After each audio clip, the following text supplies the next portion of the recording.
I was holding the heavy brass keys to a $900,000 penthouse in the palm of my hand. It was a wedding gift for my only son, Jordan. I had liquidated my life savings, sold my stocks, and mortgaged my own peace of mind to ensure he started his marriage like a king. But as my Lincoln Town Car rolled toward the cathedral, my phone buzzed on the passenger seat. It was a number I did not recognize. The message was short, brutal, and chilling. "Don't go to the wedding. Run." I thought it was a sick joke, perhaps one of his fraternity brothers playing a prank. I called the number back, ready to give them a piece of my mind. But when the line connected, I did not hear laughter. I heard a woman crying, and then she played me a recording that made my blood turn to ice. I heard my son's voice, clear as day, laughing about how he was going to declare me mentally incompetent and throw me into a state facility the moment the deed was signed. That was the moment Franklin Hayes died, and a man seeking justice was born. My name is Franklin Hayes. I am 68 years old, a man who has spent 40 years building skyscrapers and bridges with these two calloused hands. I thought I knew what structural integrity meant. I thought I knew how to spot a crack in the foundation before the whole building came down. But I never saw the cracks in my own family until the walls were already collapsing on top of me. Before I tell you how I turned their celebration into a courtroom, let me know where you are watching from in the comments below. Hit like and subscribe if you have ever sacrificed everything for someone who did not deserve a dime of it. I checked my reflection in the rearview mirror one last time. The tuxedo was midnight blue, tailored to fit a frame that had not shrunk despite my age. I adjusted the silk bow tie, my fingers brushing against the rough skin of my knuckles. These hands had poured concrete in freezing winters and welded steel in blistering summers. They were ugly hands, worker hands, but they had built a multi-million-dollar construction firm from nothing. And today, these hands were delivering the ultimate prize. I reached into my jacket pocket and touched the cold metal of the keys again. A penthouse in downtown Chicago, floor-to-ceiling windows, marble countertops. It was everything I never had growing up on the South Side. It was everything Jordan and his new wife Kylie would need to start their dynasty. I looked at the passenger seat where the deed to the property sat in a crisp manila envelope. I had even tied a red ribbon around it. God, I was such a sentimental old fool. I could already picture the look on Jordan's face. He would cry. He was always emotional, my boy. He would hug me, and maybe his wife's parents would finally look at me with something other than polite disdain. The Harts were old money, or at least they acted like it. They looked at me and saw a laborer in a fancy suit. But today I was bringing more to the table than they had in a decade. I turned the radio down. The jazz station was playing something soft, something Esther would have loved. I missed my wife every day, but especially today. She should have been here to see this. She was the one who spoiled Jordan. She was the one who shielded him from the harsh realities of the world I tried to prepare him for. Maybe that was our mistake. We made the road too smooth for him, so he never learned how to walk on gravel without complaining. The Lincoln glided over the pavement. I kept this car in pristine condition, polishing the chrome every Sunday. It was a symbol of the old days, solid and reliable. Just like me. I was humming along to the music when the vibration cut through the calm. My phone buzzed aggressively against the leather seat. I glanced over. A text message. I usually ignored texts while driving. Safety first. That was the foreman in me. But we were at a red light and the buzzing persisted. I picked it up, squinting slightly as I adjusted my glasses. Unknown number. My thumb hovered over the screen. I opened it. The words were stark against the white background. 6 words. Don't go to the wedding. Run. I stared at it. The light turned green and a car behind me honked. I accelerated instinctively, but my mind was stuck on that screen. A frown deepened the lines on my forehead. Who would send this? It had to be a prank. Jordan's friends were a rowdy bunch of trust fund kids who thought humiliation was a form of humor.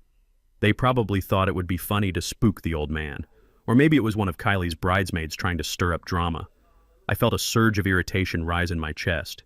I did not have time for games. I was bringing a $900,000 gift. I demanded respect. I hit the call button, putting the phone on speaker as I merged onto the highway. I was ready to roar. I was ready to tell whoever was on the other end that Franklin Hayes was not a man to be trifled with. The phone rang once, twice, then it clicked open. Who is this? I barked, my voice filling the quiet cabin of the car. If this is one of Jordan's friends, you better have a damn good explanation before I turn this car around and... Mr. Hayes. The voice stopped me cold. It was not a frat boy. It was not a drunk bridesmaid. It was a woman. Her voice was trembling thick with tears, but there was a steeliness underneath it. It sounded familiar, like a ghost from a past I hadn't thought about in years. "Please listen to me," she said, her breath hitching. "You do not know what they are planning. You have to turn around. Do not sign those papers." I gripped the steering wheel so hard my knuckles turned white. "Who is this?" I asked again, lower this time. "It's Tasha," she whispered. The name hit me harder than the text. Tasha, the girl Jordan had dated in college. The girl with the bright eyes and the ambition to be a nurse. The girl I had actually liked because she looked at my son with love, not calculation. But Jordan had dumped her years ago when he started chasing the social circles that Kylie belonged to. Tasha. I asked, my confusion warring with my anger. "What is going on? Why are you texting me this nonsense on my son's wedding day? If you are jealous, child, this is not the way to handle it. I am not jealous." "Mr. Hayes," she snapped, and suddenly the crying stopped. "I am terrified. Not for me. For you. You think Jordan is that sweet boy you raised. You think Kylie loves him. They are drowning in debt, Franklin. Jordan gambled away the down payment you gave him last year. Kylie's family is bankrupt. They need that apartment. But that is not all they need." I felt a cold sweat break out on the back of my neck. "What are you talking about?" I demanded. "Jordan is a vice president at my company. He makes good money." "He is broke," Tasha said. "But money is just money. You can make more money. You cannot buy back your freedom. Just listen, please. I recorded this 2 days ago. I met Jordan to talk about something. He took a call from Kylie while I was in the bathroom. He didn't know I left my phone recording on the table. There was a rustling sound over the speaker like a phone being moved. Then the audio quality changed. It was tinny, echoed like it was recorded in a restaurant. But I knew the voice instantly. It was my son. "Don't worry, babe," Jordan's voice said. It sounded smooth, arrogant, a tone I had never heard him use with me. "The old man is wrapping up the paperwork now. He thinks it's a surprise gift. Can you believe it? He is handing us $1 million, basically." Then I heard a woman's laugh. High-pitched. Cruel. "Kylie. Is he going to be a problem at the ceremony?" she asked. "You know my mother hates how he eats. He is so unrefined." I felt a sting in my eyes. Unrefined. I had paid for that wedding. I had paid for the food she was worried I would eat wrong. "He won't be a problem for long," Jordan said, and this time there was a sinister drop in his register. "I have Dr. Thorne ready. The moment the deed is transferred, we trigger the competency clause. I have been seeding the idea that he is forgetting things for months. We will say he is becoming a danger to himself. Thorne will sign the commitment papers. We will put him in Silver Lake by Monday morning." Silver Lake. I slammed on the brakes. The Lincoln screeched, swerving onto the shoulder of the highway. Gravel crunched loudly under the tires as I came to a halt. My chest heaved. I couldn't breathe. Silver Lake was not a retirement home. It was a warehouse for the dying. It was a state-funded hellhole on the edge of town where they sent people who had no family, no money, and no hope. It was where people went to rot in urine-soaked sheets. I stared at the dashboard, my heart hammering against my ribs like a trapped bird. The recording continued. "Silver Lake," Kylie asked, sounding amused. "Isn't that a bit extreme?" "It is the cheapest option," Jordan replied casually. "If we put him in a nice place, it eats into the inheritance. We need that capital to bail out your dad's firm. Besides, he is tough. He used to mix cement, right? He can handle a little hardship. He won't know the difference once the sedatives kick in." The recording clicked off. Silence returned to the car, but it was heavy now, suffocating. I sat there paralyzed. My hands, those strong hands that had built skyscrapers, were shaking uncontrollably. I looked at the manila envelope on the passenger seat. The red ribbon looked like a joke. A cruel, bloody joke. "Mr. Hayes." Tasha's voice came back soft and fearful. "Are you there, Franklin?" I tried to speak, but my throat was dry as dust. I coughed a harsh, jagged sound. He is going to commit me." I whispered the words, feeling foreign on my tongue. "My own son." "They have the papers drawn up," Tasha said. "I saw them in his briefcase. They are going to declare you mentally incompetent. Once you sign that apartment over, you are no longer useful to them. You are just a liability." I looked out the window. Cars were rushing by, people going about their lives oblivious to the fact that my world had just ended. I thought about the weekends I spent teaching Jordan to ride a bike. I thought about the nights I stayed up late helping him with his math homework even though I was exhausted from a 12-hour shift. I thought about Esther on her deathbed making me promise to always take care of our boy. I had kept that promise. I had given him everything, and in return, he was going to bury me alive. The shock began to fade, and in its place, something hot and dark began to spread through my veins. It started in my stomach and rose up to my chest. It was not sorrow. I had no room left for sorrow. It was rage. Pure, unadulterated rage. I looked at the rearview mirror again. The kind, excited old man who had left the house 20 minutes ago was gone. In his place was someone else. Someone cold. Someone who knew how to demolish a building just as well as he knew how to build one. "Tasha," I said, and my voice was steady now, deadly calm. "Where are you?" "I am at the diner on 4th Street, she said. I didn't know if you would believe me." "I believe you," I said. "Do not move. I am coming to get you, and bring everything you have, every text, every email, every recording." "But the wedding?" she asked. "It starts in an hour." I reached over and picked up the manila envelope. I ripped the red ribbon off and let it fall to the floor mat.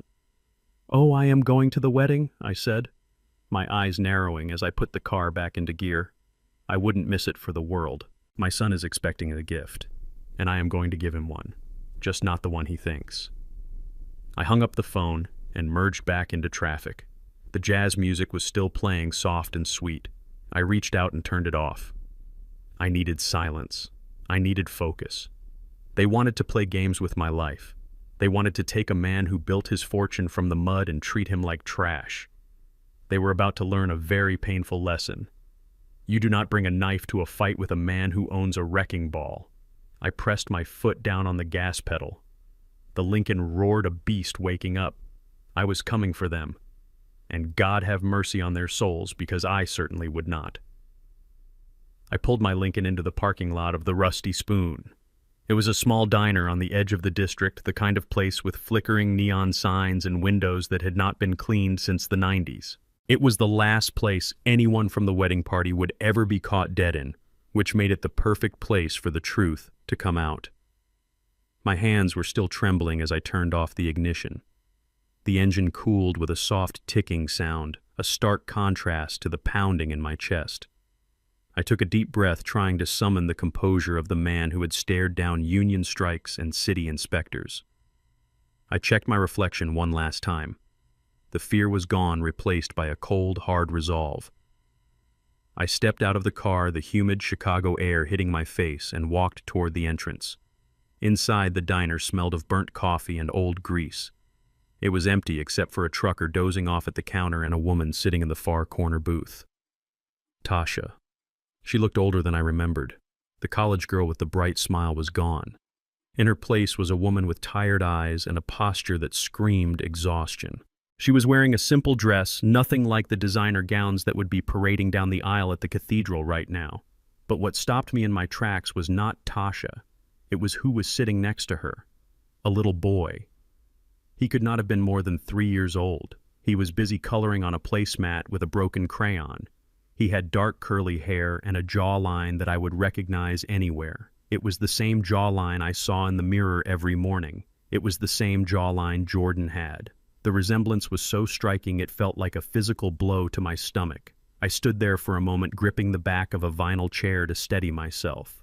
A grandson. I had a grandson, and I did not even know his name.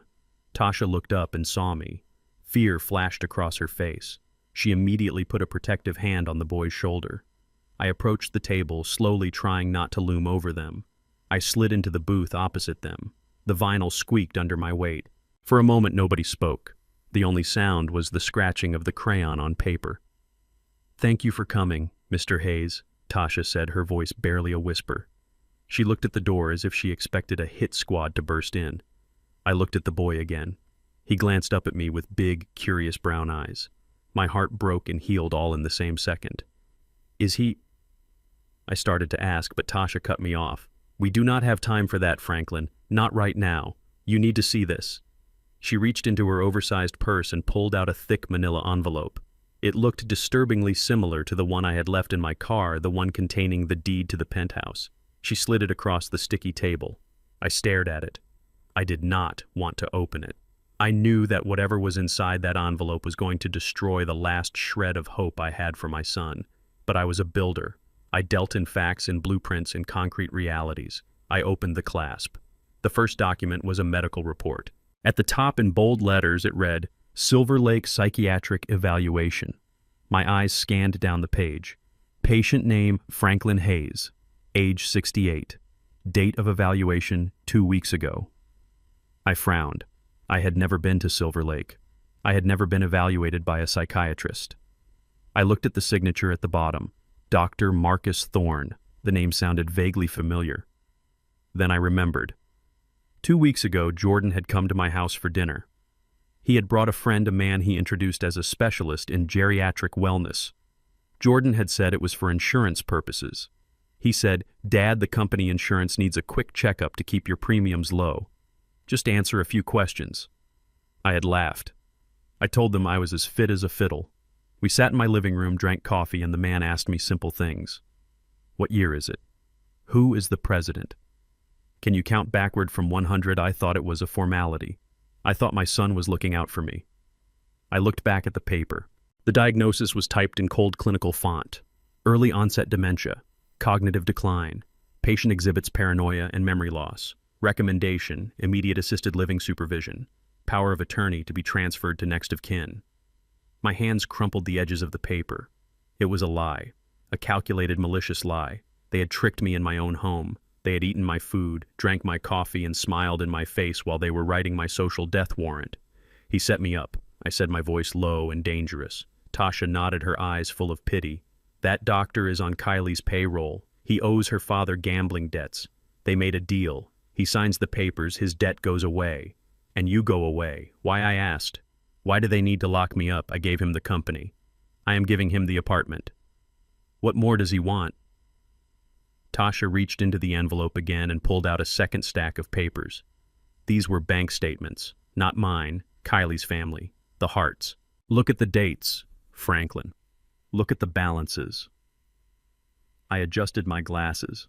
The numbers were staggering, but they were all in red. The Hart family business, a logistics firm that had been a pillar of Chicago for decades, was hollow. They were hemorrhaging money, millions in debt, loans defaulted on, properties mortgaged to the hilt. And here Tasha pointed to another sheet. This is Jordan. I looked at my son's financials. My stomach churned. Jordan had leveraged everything. He had taken out loans against his future inheritance. He had maxed out credit cards I didn't even know existed. But the worst part was the gambling debts, online poker, sports betting. The numbers were astronomical. He was in a hole so deep he could never climb out. They are drowning, Franklin, Tasha said urgently. The wedding is not a celebration of love. It is a merger of desperation. Kylie's family needs your liquid assets to pay off their creditors before the Fed seize their company. Jordan needs Kylie's social status to keep up appearances, but he needs your money to pay off the bookies. I felt sick, physically sick. All the times Jordan had come to me asking for advice on investments, all the times he talked about expanding the business. It was all smoke and mirrors. He wasn't building an empire. He was trying to cover his tracks. If you sign that apartment over today, Tasha continued, leaning forward, her eyes intense, it becomes a marital asset. They will use it as collateral for a new loan immediately. But that is not enough. They need control of the trust fund you set up for your retirement. That is why they need the dementia diagnosis. If you are declared incompetent, Jordan gets power of attorney. He can liquidate the trust, sell your house, drain your savings. He will strip you clean, Franklin. And then he will dump you in Silver Lake so you can't tell anyone what happened. I sat back in the booth. The diner suddenly felt very small and very hot. The betrayal was total. It wasn't just greed. It was hatred. You don't do this to a father you love. You don't do this to a man who sacrificed his back and his sweat to put you through private school. You do this to an enemy. My son viewed me as a resource to be mined, not a human being. The little boy dropped his crayon. It rolled off the table and hit my shoe. I bent down to pick it up. As I handed it back to him, his small fingers brushed against mine. He smiled, a pure, innocent smile. He didn't know his father was a monster. He didn't know his grandfather was about to go to war. Is he mine? I asked Tasha, looking directly into her eyes. She nodded slowly. His name is Marcus. I didn't tell you because I didn't want him to be part of that world. I didn't want Jordan to ruin him like he ruined everything else. But when I heard the recording, when I knew they were going to hurt you, I couldn't stay silent. You were always kind to me, Franklin. You didn't deserve this. I looked at Marcus. My blood. My legacy. While my son was busy plotting my demise, this woman who had every reason to hate the Hayes name was trying to save my life. I took the papers and slid them into the inside pocket of my tuxedo jacket.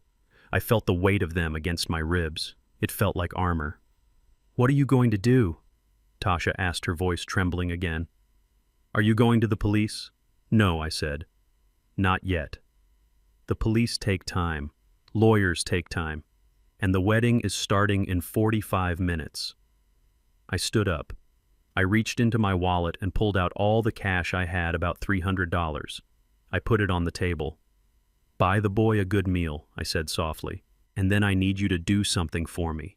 Anything, she said. Bring him to the church, I said. Tasha's eyes went wide. To the wedding, but I am not going there to celebrate Tasha. I am going there to end it. I need you to be there. I need everyone to see the truth. Can you be brave for me one more time? She looked at Marcus, then back at me. She took a deep breath and nodded.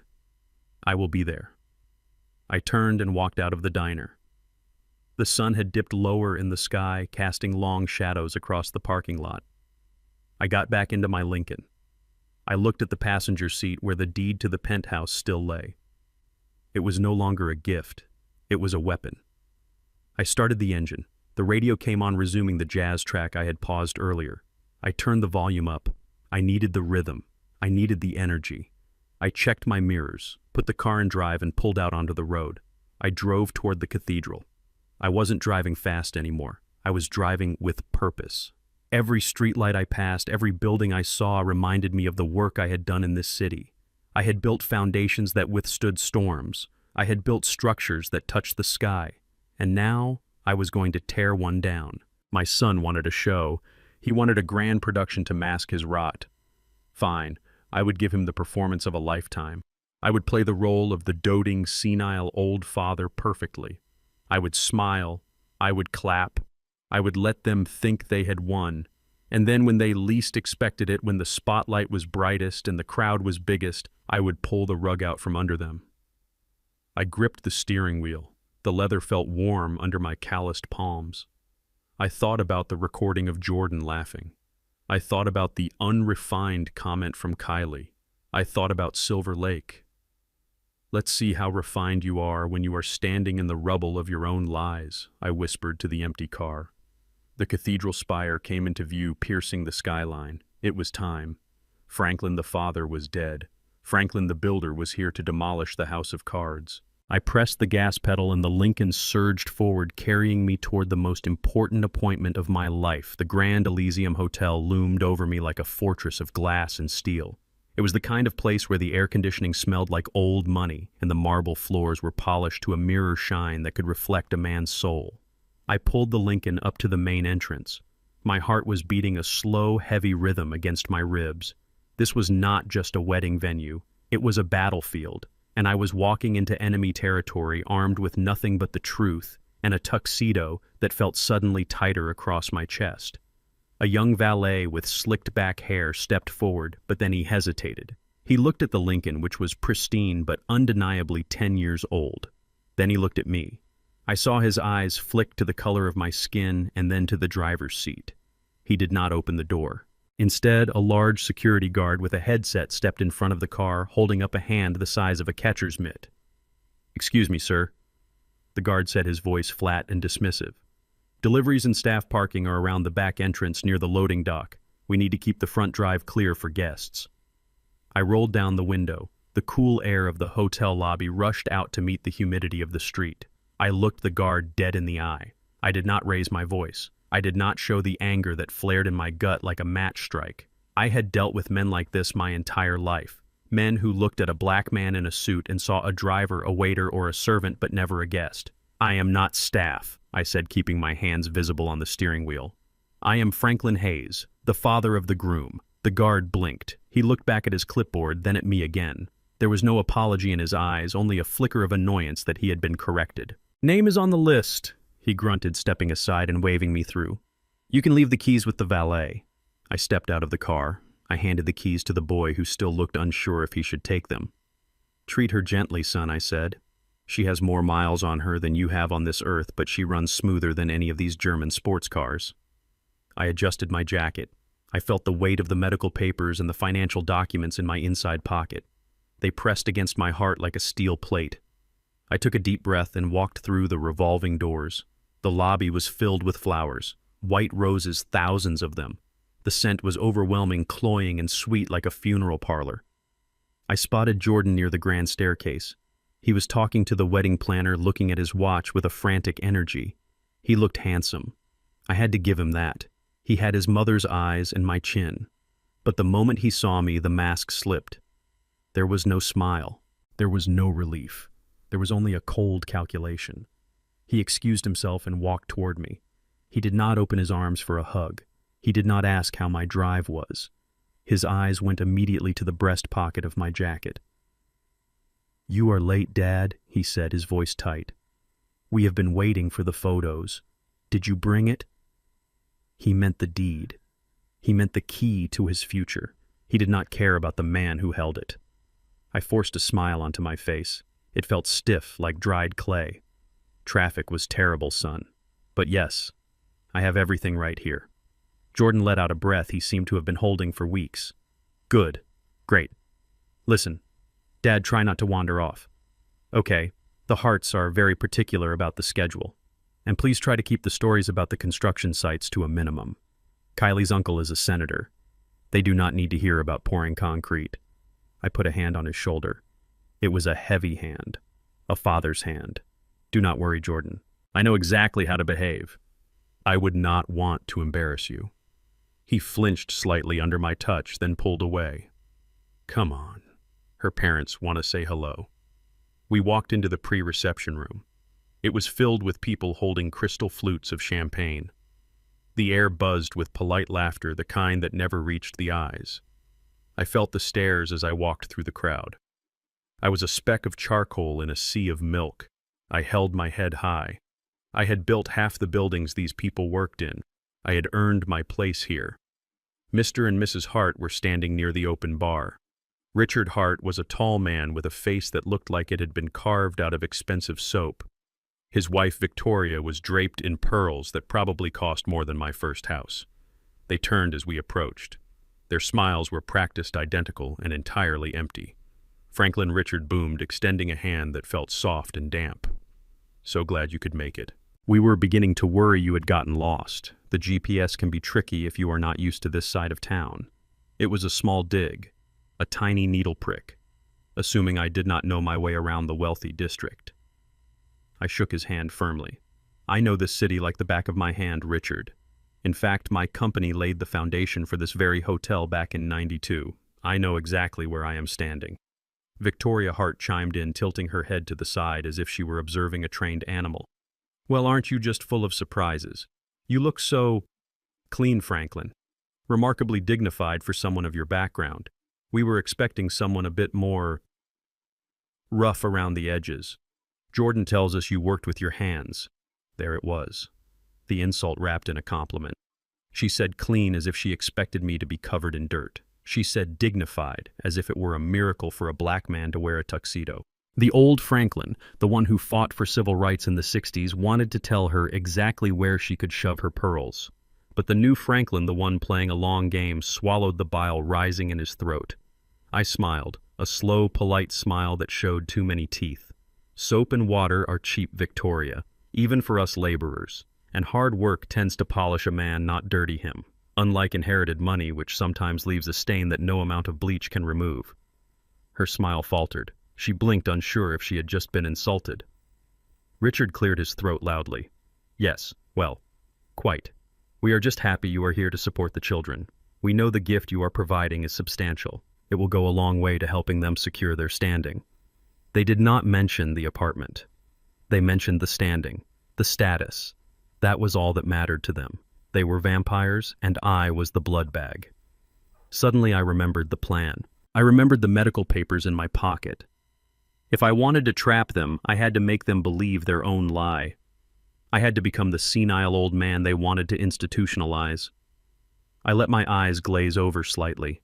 I looked past Richard's shoulder, staring at a blank spot on the wall. I let my mouth hang open just a fraction of an inch. "I am sorry," I said, interrupting the silence. "Who are you again? Did we meet at the bank?" Richard and Victoria exchanged a look. It was a look of pure delight mixed with confirmation. Jordan stepped in quickly, grabbing my elbow. "Dad, this is Richard and Victoria, Kylie's parents. You just shook their hands." "Oh," I mumbled, looking down at my own hands as if they were foreign objects. "Right, of course. The bank people. Did I bring the checkbook I think I left the stove on?" I saw Victoria whisper something to Richard. I read her lips perfectly. "It is true. He is losing it." Jordan squeezed my arm harder this time. It wasn't a comforting squeeze. It was a control tactic. "Dad, you are fine. The stove is off. You are at my wedding." "Remember wedding?" I asked, looking around the room with feigned confusion. "I thought this was the retirement party. Where is Esther?" "She promised to bring the pie." Jordan's face went pale, but I saw a flicker of satisfaction in his eyes. He turned to his in-laws and gave a small, helpless shrug. A shrug that said, "See, I told you he was incompetent." "I am so sorry," Jordan whispered to them loud enough for me to hear. "He has good days and bad days. Today seems to be a bad day. We will get those papers signed quickly before he forgets where he is completely." Victoria patted Jordan's arm with a predatory sympathy. "You are doing the right thing, Jordan. He clearly needs professional help. A facility would be best for everyone." I stood there looking at my son and his new family. They were discussing my imprisonment right in front of me, thinking I was too far gone to understand. They thought I was a broken old man losing his mind. They had no idea that my mind was sharper than a razor blade. I let out a shaky laugh and patted my pockets. "I have a gift," I said, my voice trembling. "A big gift. For the baby. No, for the wedding." "Where did I put it?" Jordan's eyes lit up with greed. "It is in your pocket, Dad. The envelope. Remember?" "Ah, yes," I said, tapping the pocket where the deed lay next to the evidence of their crimes. Safe and sound. "Let's go get you a drink," Dad Jordan said, steering me toward the bar. "You need to relax before the ceremony." I let him lead me. I shuffled my feet, hunching my shoulders to look smaller, frailer. I was walking into the lion's den, yes, but I wasn't the prey. I was the hunter wearing a sheep's skin. And as I looked at the backs of their heads, at their smug, confident postures, I knew one thing for certain.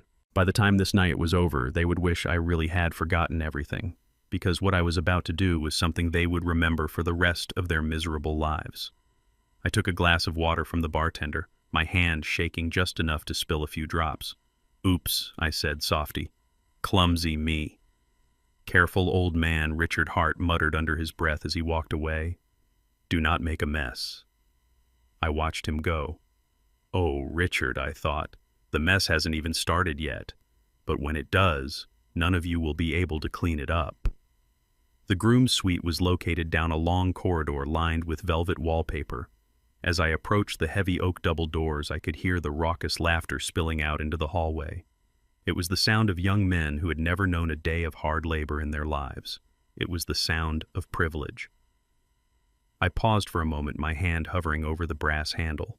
My heart was pounding a slow, heavy rhythm against my ribs. This was the point of no return.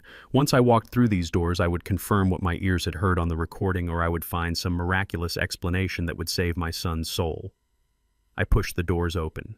The air inside was thick enough to chew. It smelled of expensive Cuban cigars, aged single malt scotch, and an overwhelming amount of cologne. It was a masculine scent, but not the kind of masculinity I respected. It smelled of excess, not effort. The room was dimly lit with leather armchairs arranged in a circle. In the center stood my son Jordan, holding a crystal tumbler of amber liquid. Surrounding him were 5 of his groomsmen. They were all white, all tall, all dressed in tuxedos that probably cost more than my first truck. They looked like clones of Richard Hart, just 30 years younger. When I stepped in, the laughter cut off instantly. It was as if someone had pulled the plug on a radio. 6 pairs of eyes turned to look at me. There was no warmth in their gazes, only annoyance. I was the intruder. I was the fly in their champagne. One of the groomsmen, a boy named Tyler who I knew came from oil money, leaned over to Jordan. He did not even bother to whisper. "Is he lost?" Tyler asked, swirling his drink. "Or did the help come to clean up the glasses?" I felt my jaw tighten. I stood tall, gripping the lapels of my tuxedo. "I am not the help, son. I am the father of the groom." Jordan sighed. It was a long, exasperated sound that deflated the room. He walked over to me, but he did not come close enough to touch. He stopped 3 feet away, treating me like a contagion. "Dad, what are you doing here?" he asked, his voice tight with irritation. "I told you to wait in the bar. We are having some guy time." "I just wanted to fix my cufflinks," I said, keeping my voice low and trembling. "My fingers are not what they used to be. The arthritis, you know." I held up my wrist. It was a lie. My hands were as steady as a surgeon's when I needed them to be, but I needed them to think I was weak. I needed them to think I was broken. Jordan rolled his eyes. He turned back to his friends and waved a dismissive hand. "Relax, guys. It is just the old man. He is harmless. And do not worry about keeping your voices down. He is deaf as a post in his left ear, and the right one is not much better. He is practically part of the furniture." The boys laughed. It was a cruel, sharp sound. The tension in the room evaporated, replaced by a renewed sense of arrogance.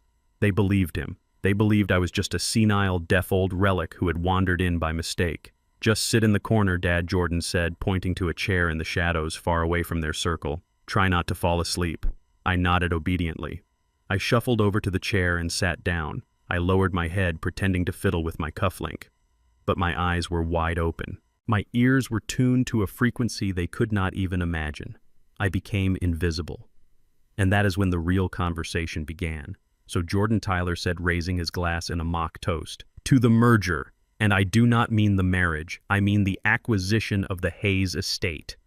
The room erupted in laughter again. Jordan took a long sip of his scotch, a smirk playing on his lips. "Cheers to that," Jordan said. "You have no idea how hard it was to get him to bring that deed today. The old man is stubborn. He holds on to that money like it is the only thing keeping him alive." "Well, it basically is, isn't it?" another groomsman chimed in. "Once you take it, what does he have left?" "Nothing," Jordan said coldly. And that is the point. I sat there frozen. My blood ran cold. Hearing it on a recording was one thing. Hearing it from his own mouth just 10 feet away was a dagger to the heart. He spoke of me not as a father, not as a human being, but as an obstacle to be removed. "So what is the plan for the aftermath?" Tyler asked. "Is Kylie really going to let him live in the guest house?" Jordan snorted. "Hell no. Kylie would lose her mind. She cannot stand the way he smells. Says he smells like Old Spice and poverty." The boys roared. I looked down at my hands. I smelled like sandalwood and soap. The same soap Esther used to buy for me. The same soap I washed Jordan with when he was a baby. "No." Jordan continued, leaning in closer to his pack of wolves. "We have a better solution. Have you guys heard of Silver Lake?" One of the boys whistled. "The state facility. Jesus Jordan. That place is a hole. My dad's firm did the electrical work there. It is basically a prison for geriatrics. It is cost-effective," Jordan said with a shrug. "Look, the maintenance on the penthouse is going to be high. We need every dime of the old man's trust fund to cover the Hart family debt. I cannot be spending $5,000 a month on a luxury nursing home. Silver Lake is fully state-subsidized. Once Dr. Thorne signs the competency papers on Monday, we drop him off hand over the power of attorney and walk away." "But won't he fight it?" someone asked. "Fight it with what?" Jordan laughed. "He trusts me. He thinks I am his golden boy.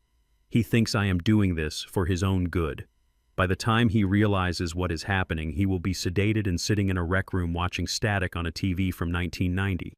"You are ruthless, man," Tyler said, shaking his head in admiration. "Truly ruthless. But smart." "I have to be," Jordan said, his voice dropping to a serious tone. "I deserve this. I spent my whole life listening to his stories about hard work and integrity, digging ditches, pouring concrete. I am tired of it. I am meant for better things. This money, it is my reparations for having to grow up with dirt under my fingernails." I closed my eyes. A single tear threatened to escape, but I willed it back. Reparations. He dared to use that word. He who went to private schools, he who drove a brand new car at 16, he who never missed a meal. He felt he was the victim because his father worked for a living. The betrayal was total. It was molecular. It wasn't just about the money. He hated me. He hated who I was. He hated his own blackness, his own history. He wanted to erase me so he could pretend he sprang fully formed from the head of a bank account. I had heard enough. I had the confirmation. The recording was real. The conspiracy was real. My son was dead. The man standing there was a stranger wearing my son's face. I stood up. The leather of the chair creaked loudly in the silence of the room. The boys turned to look at me, startled, as if the furniture had suddenly come to life. I shuffled forward, keeping my posture stooped, my movements slow. I walked right up to Jordan. He looked down at me with a mixture of annoyance and pity. "Did you fix your button, Dad?" he asked, swirling his drink. I looked up at him. I looked deep into his eyes, searching for a glimmer of the boy who used to cry when he scraped his knee. I searched for the young man who used to look at me with pride when I showed him a finished building. I found nothing, just a hollow reflection of greed. "Jordan," I said, my voice raspy, "I just wanted to ask you something. Before the ceremony. What is it? Make it quick, we have to go out for photos." I reached out and adjusted his bow tie.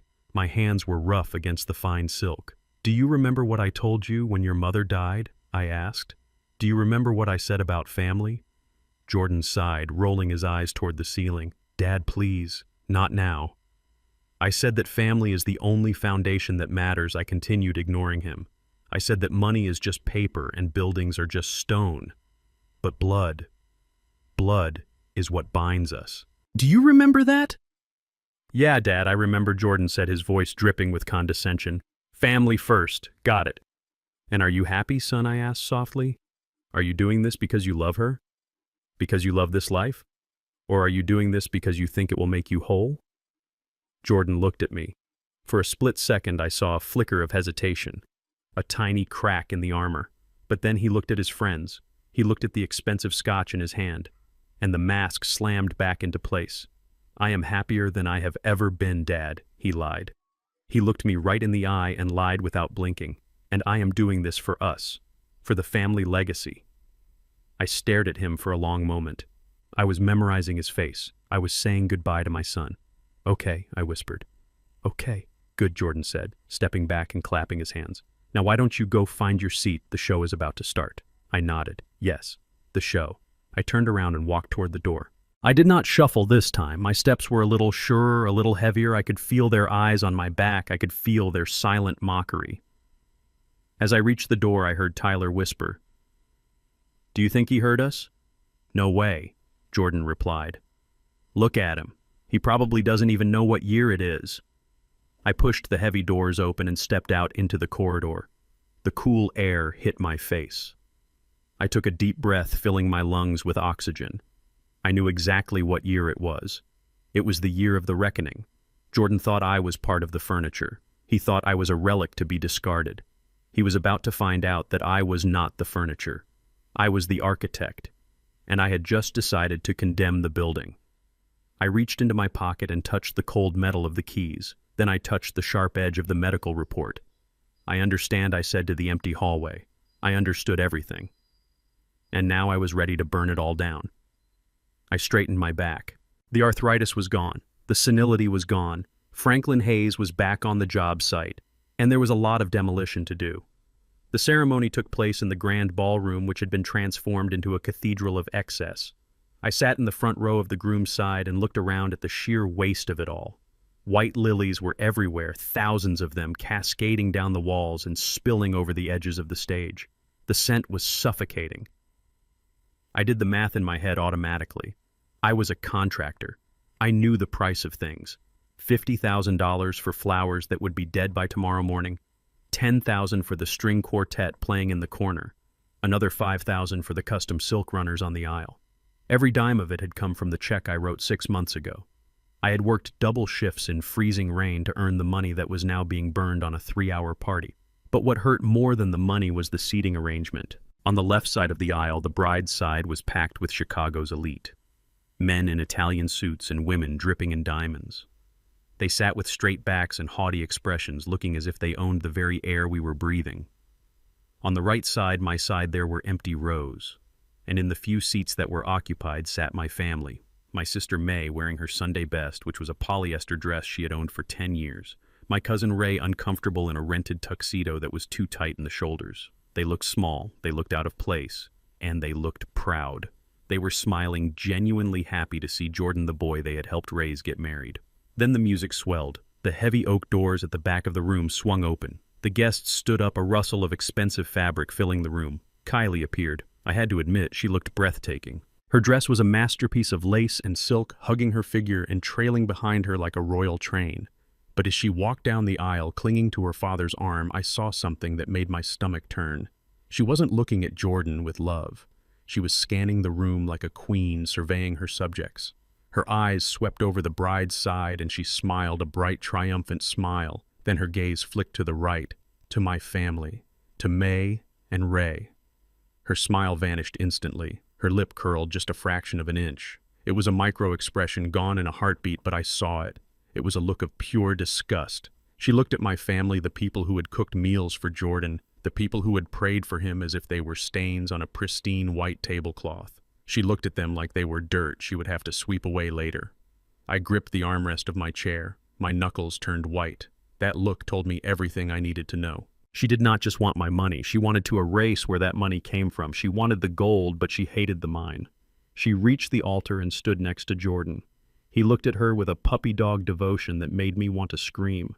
He didn't see the shark underneath the lace. He only saw the prize he thought he had won. The priest, a man with a voice like melted butter, began the service. He spoke of love, of sacrifice, of two souls becoming one. I tuned him out. I was listening to the beat of my own heart, which was drumming a war march against my ribs. Then came the moment every dramatic movie builds to. The priest looked out at the congregation, his face solemn. If anyone here present can show just cause why these two may not be lawfully joined together, let them speak now or forever hold their peace. The silence that followed was heavy. It was absolute. The air conditioning hummed. A baby cooed somewhere in the back. This was the part where everyone held their breath for a second before relaxing. I decided not to let them relax. I felt a tickle in my throat. I nurtured it. I let it grow. And then right as the silence stretched to its breaking point, I unleashed a hacking, wet cough. Phew! The sound was jagged and loud, tearing through the solemn atmosphere like a chainsaw. I didn't cover my mouth immediately. I let it echo.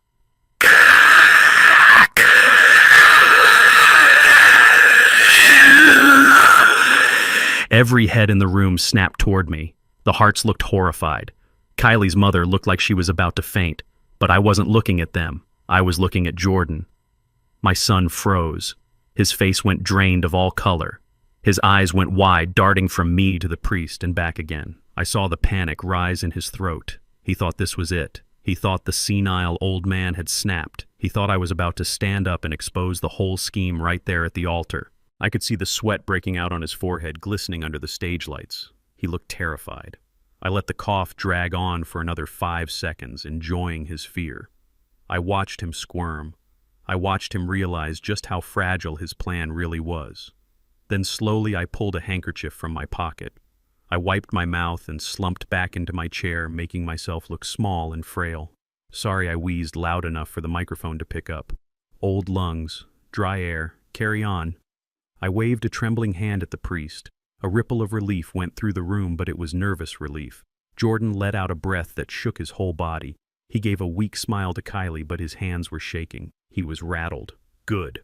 I wanted him rattled. I wanted him to know that even in his moment of triumph, he was walking on a tightrope.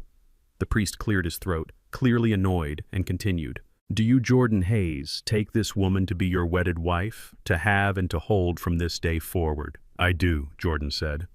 His voice was strong again, regaining his confidence now that the threat had passed. For better for worse, the priest intoned.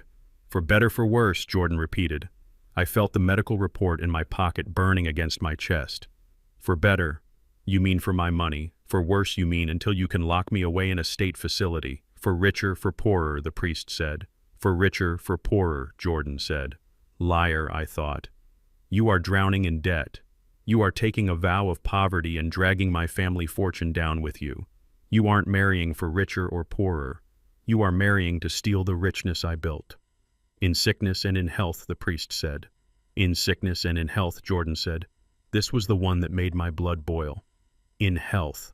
He stood there healthy and strong, a man in his prime, plotting to manufacture a sickness for his own father. He was going to use the legal system to declare me sick so he could steal my life. He was perverting the very concept of care. I watched Kylie say her vows. She spoke softly, demurely. She promised to love him and cherish him. But I knew she was thinking about the penthouse. I knew she was thinking about the credit limit on the cards she would open in his name tomorrow. They stood there holding hands, two beautiful people in a beautiful room, lying to God and lying to everyone present. It was a charade, a play, and I was the only audience member who had read the script. I looked down at my hands, these hands that had tied Jordan's shoelaces, these hands that had held him when he had a fever. I realized then that the son I loved was gone. He had died a long time ago, replaced by this stranger in a tuxedo who could lie to God without blinking.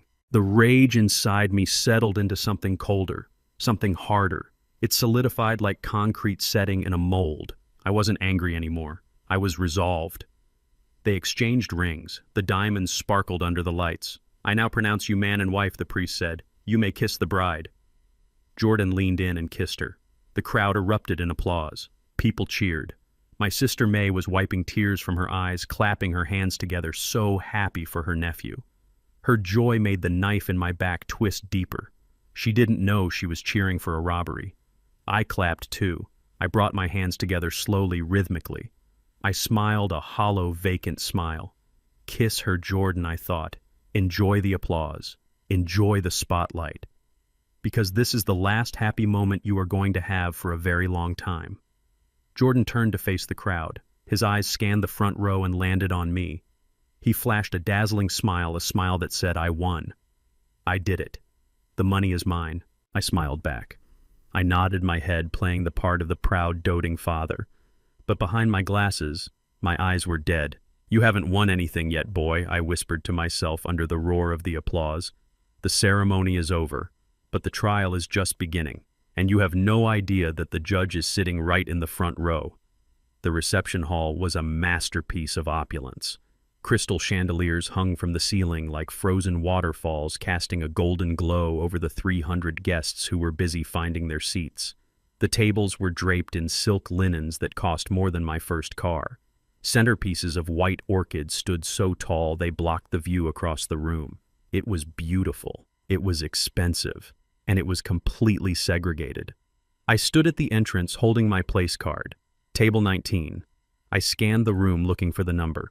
Table 1 was front and center, right in front of the sweetheart table where Jordan and Kylie would sit. That was where the hearts were seated. Richard and Victoria were already holding court there, laughing with a senator and a couple of banking tycoons. They looked like royalty. I looked for table 2, 3, 4. They radiated out from the center, occupied by Kylie's college friends, Jordan's business partners, and people who looked like they owned yachts. I finally found table 19.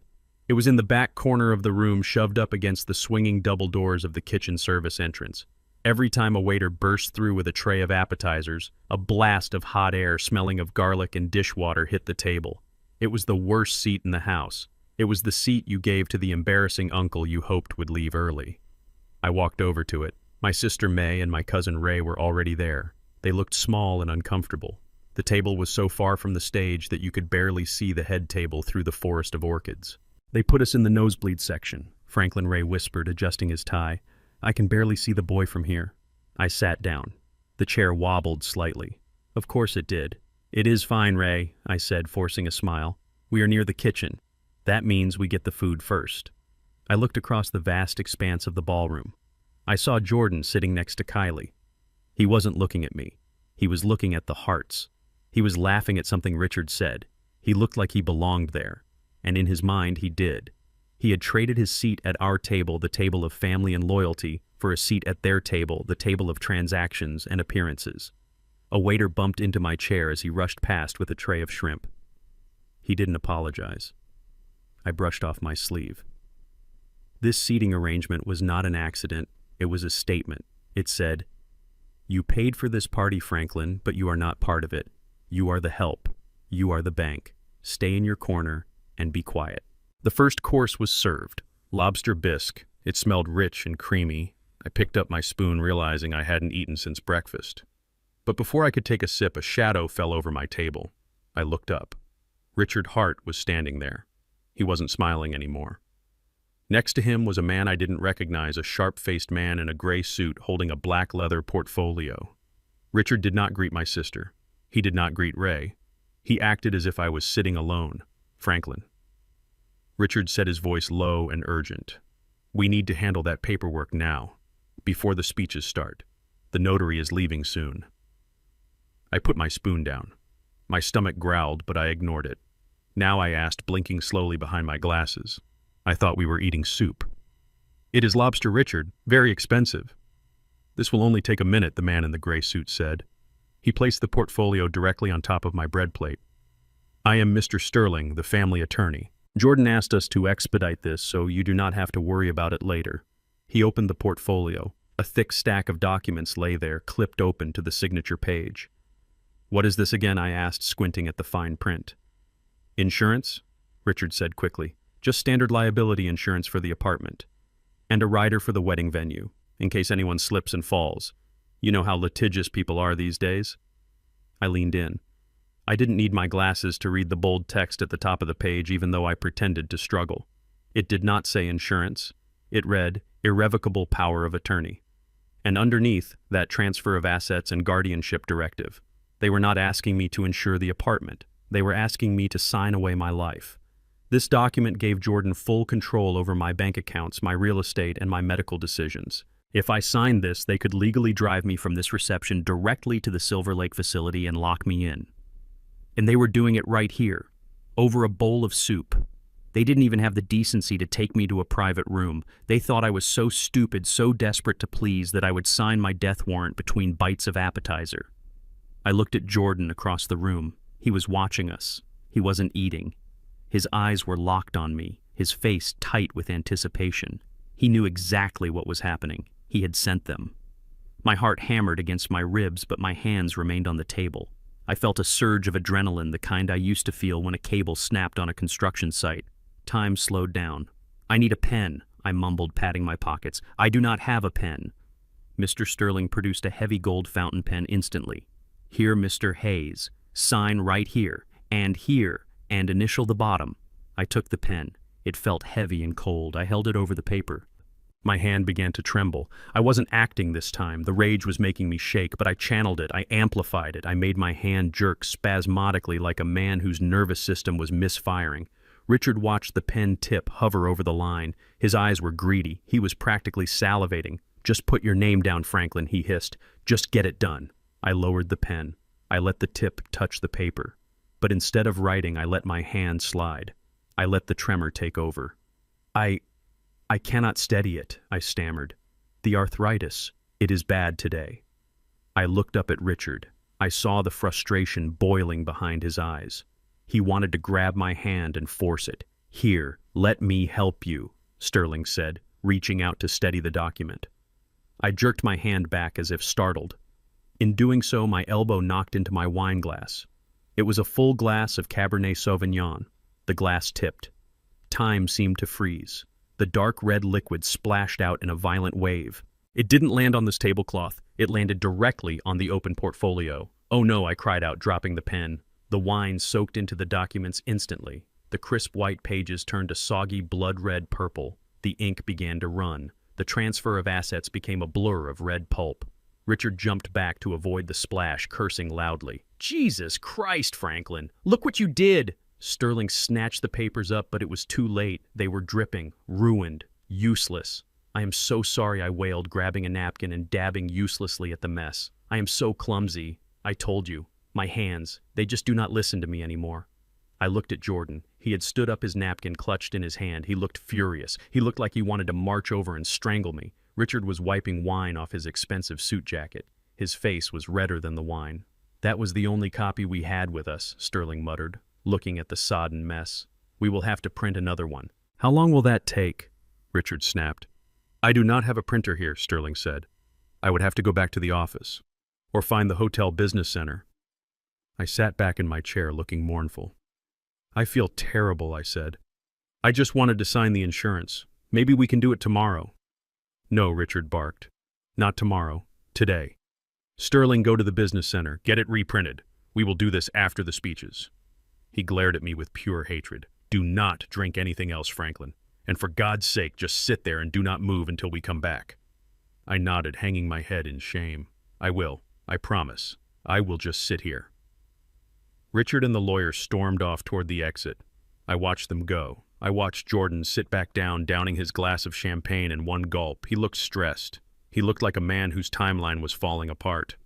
I picked up my spoon again. The soup was cold now, but I didn't care. I took a sip. It tasted delicious.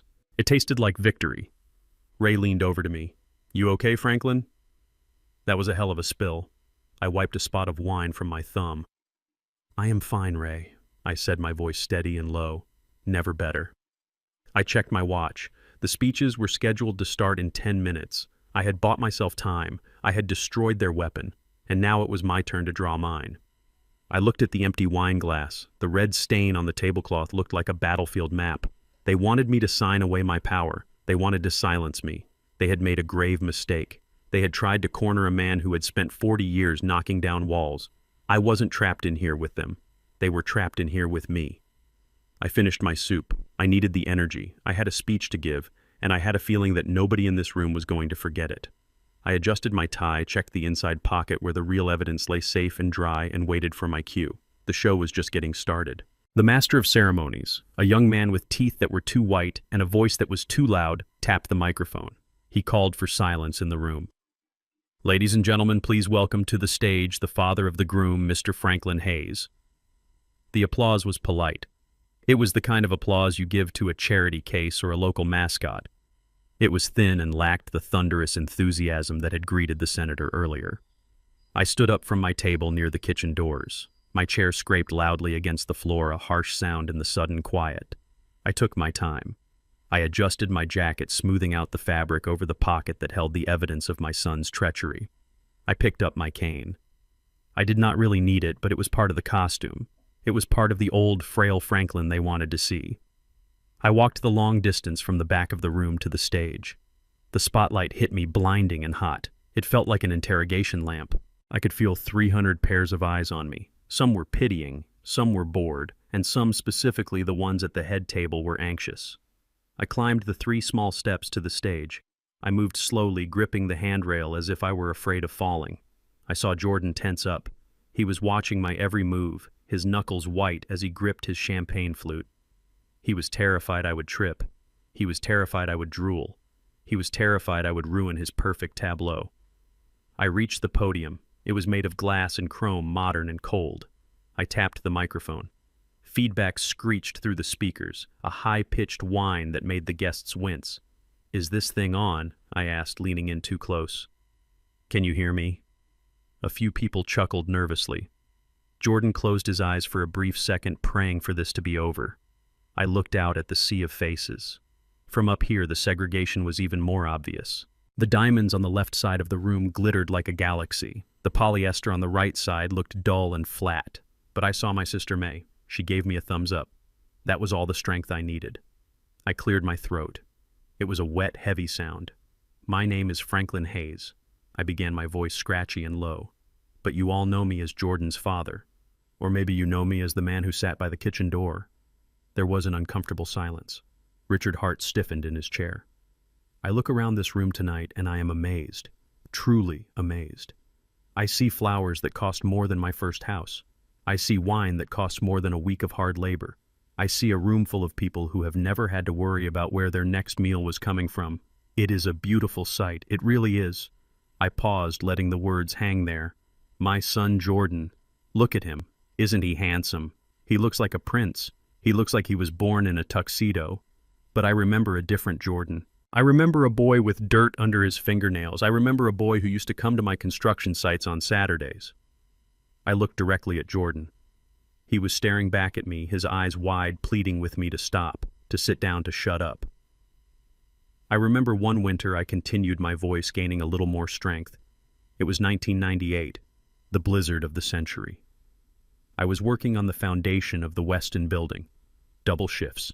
My hands were cracked and bleeding from the cold.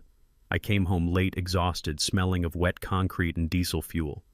Jordan was 10 years old. He was waiting for me at the door. He saw my hands. He saw the blood. He cried.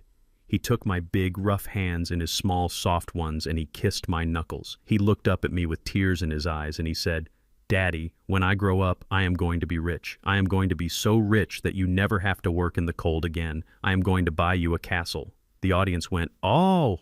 It was a collective sound of sweetness. They loved it. They loved the story of the devoted son. I smiled, a sad, broken smile. "He promised me," I said. He looked me in the eye, and he gave me his word. He said, "Daddy, I will always take care of you. I will never lie to you."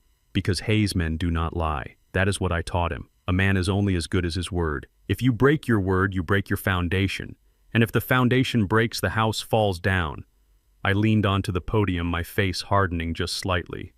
I wonder where that little boy went. The room went quiet again. The sweetness evaporated. "I look at the man sitting there today," I said, pointing a shaking finger at Jordan, "and I see a man who has achieved his dream. He is rich, or at least he looks rich. He is surrounded by powerful people.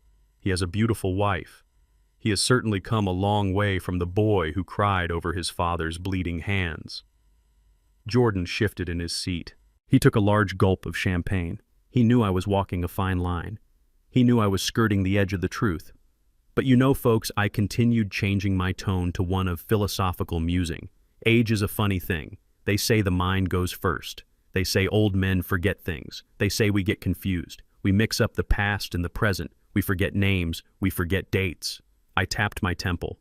My son tells me I am forgetting things. He tells me I am not quite all there anymore.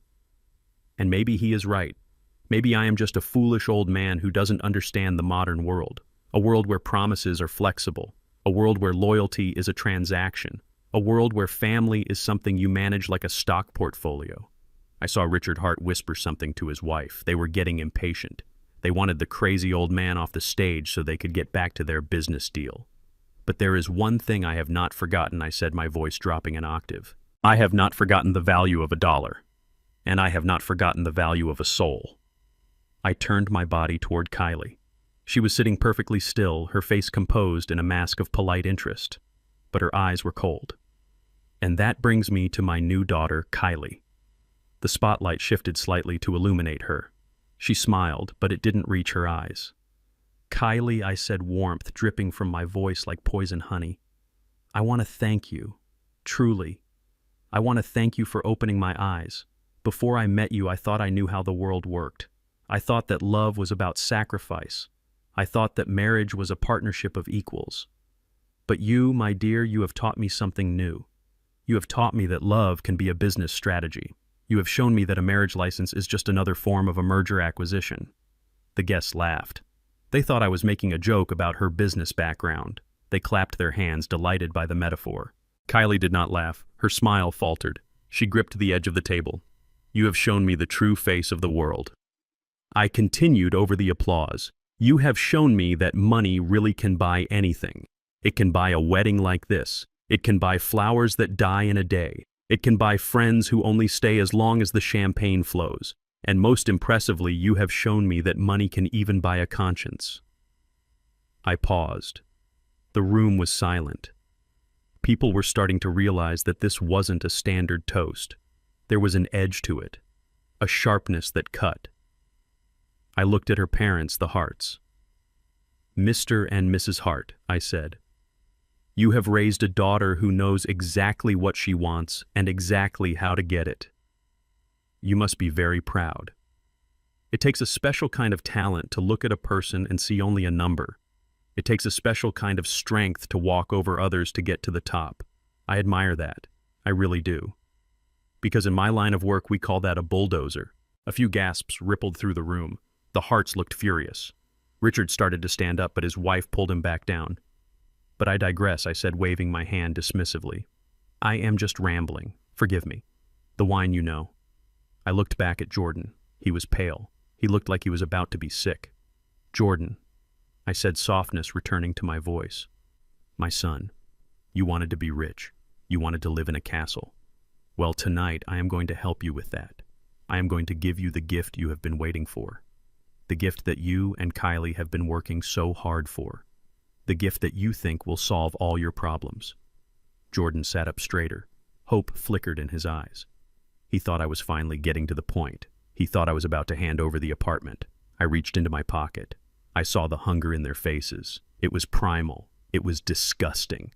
But before I give you this gift, I said, leaving my hand inside my jacket, I want to leave you with one last piece of advice from an old senile bricklayer.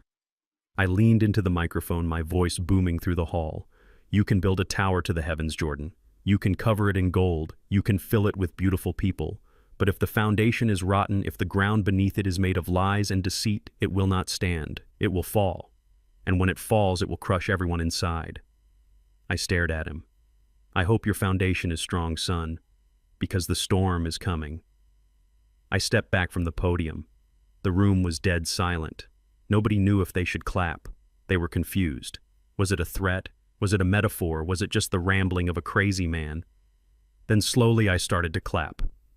Just me. One slow, rhythmic clap. Congratulations, I said into the silence. To the happy couple, may you get exactly what you deserve. I signaled to the audiovisual technician in the back of the room. He was a young kid I had slipped a $100 bill to earlier. Now I said, I believe we have a video presentation. A look at the future of Mr. and Mrs. Hayes. I walked off the stage. I did not go back to my table in the corner. I walked to the center of the room, standing right in front of the head table. I wanted a front row seat for what was about to happen. The huge screen behind the stage flickered to life. The lights in the ballroom dimmed. Jordan looked at Kylie. Kylie looked at her father. They were terrified. They didn't know what was on that screen. They were praying it was the photos of the penthouse. They were praying I had just been being dramatic. I leaned on my cane and smiled. Watch closely, Jordan, I whispered. This is the part where the walls come tumbling down. The screen brightened, and the image of the luxury penthouse appeared. The guests gasped in awe. Oohs and ahs filled the room. See, Richard Hart hissed at his wife. He is giving it to them. The old fool was just being dramatic. Jordan let out a sob of relief. He slumped in his chair, wiping sweat from his brow. I watched them relax.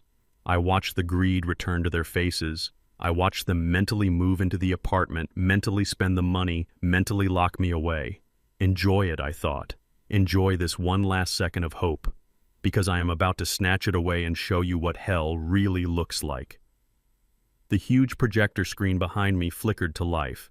The room went dark save for the bright, high-definition image that suddenly dominated the back wall.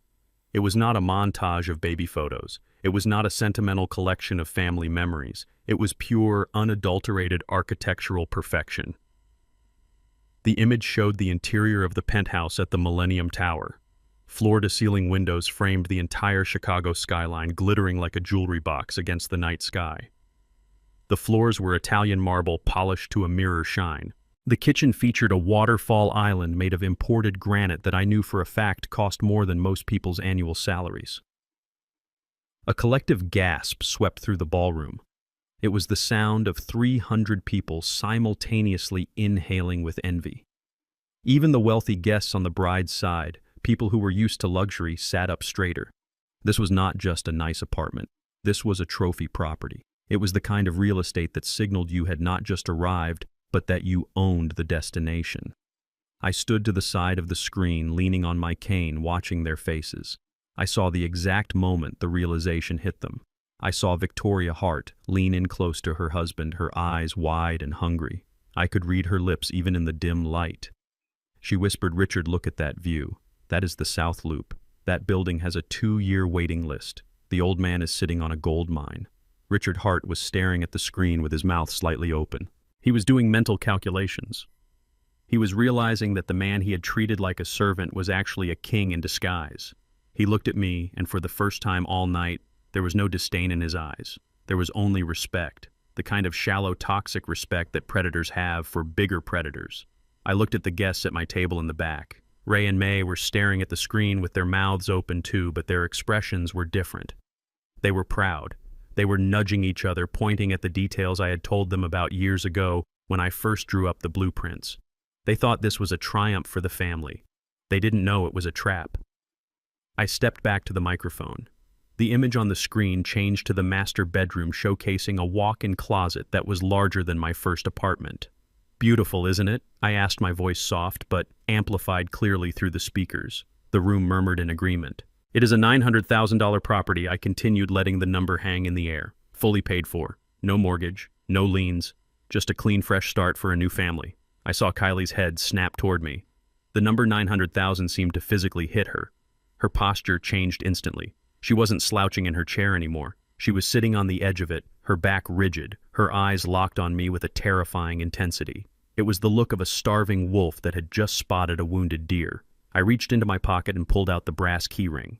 It was simple, just 2 heavy keys and a fob, but under the stage lights it might as well have been the crown jewels. I held it up. The metal glinted. "Jordan," I said. "Kylie. This is what you wanted, isn't it? This is what you have been waiting for." Jordan was already out of his seat. He didn't even wait for me to finish. The pretense of the surprise was gone. The mask of the grieving son, worried about his father's health, had vanished. He was moving toward the stage with a stride that was a little too fast, a little too eager. He looked like a man walking toward a lifeboat on the Titanic. Kylie was right behind him. She forgot her train. She forgot her poise. She practically scrambled out of her chair, her eyes fixed on the keys dangling from my finger. She wasn't looking at her husband. She wasn't looking at her parents. She was looking at the brass object that represented her salvation from bankruptcy. I watched them come. It was pathetic. It was satisfying. They were walking right into the crosshairs. "Come on up," I said, waving the keys gently. "Come and get your inheritance."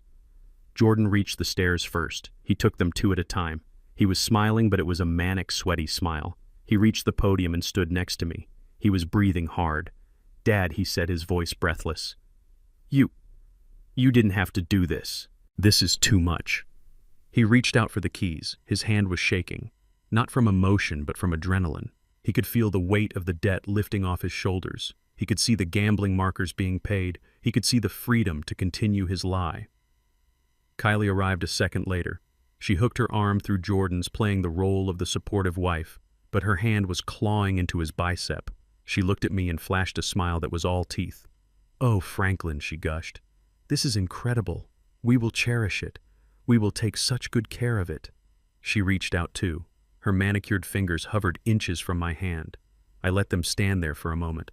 I let them feel the proximity of the prize. I let them smell the victory. The keys jingled softly as I swayed them back and forth like a hypnotist's watch. "It is a big responsibility," I said, my voice dropping to a whisper that only they and the microphone could hear. "A home is a sanctuary. It is where you build a life. It is where you raise children. It is where you keep your secrets. We know Dad," Jordan said, his eyes tracking the movement of the keys. "We are ready. We are so ready. Just give them to us." He lunged slightly, his patience snapping. He wanted that metal in his palm. He needed it. I smiled. It was the smile of the wolf in the fairy tale right before he eats Red Riding Hood. "I am glad you are ready," I said, "because a Hayes man always keeps his promises. And I promised this house to my family." Jordan's fingers brushed the cool brass of the key. He thought he had it. He thought he had won. And then I pulled my hand back. It was a sharp, violent motion. I snatched the keys away just as his fingers closed on empty air. Jordan stumbled forward off balance. Kylie gasped, her hand flying to her mouth. The room went dead silent. The projection of the penthouse still loomed behind us, a cruel reminder of what was now out of reach. Jordan looked at me confused. His face was a mask of shock. "Dad, what are you doing? Give me the keys. Stop playing around." I took a step back. I stood up straight. I dropped the cane. It clattered loudly onto the wooden stage floor. I didn't need it. I never needed it. I squared my shoulders, and suddenly I wasn't the frail old man anymore.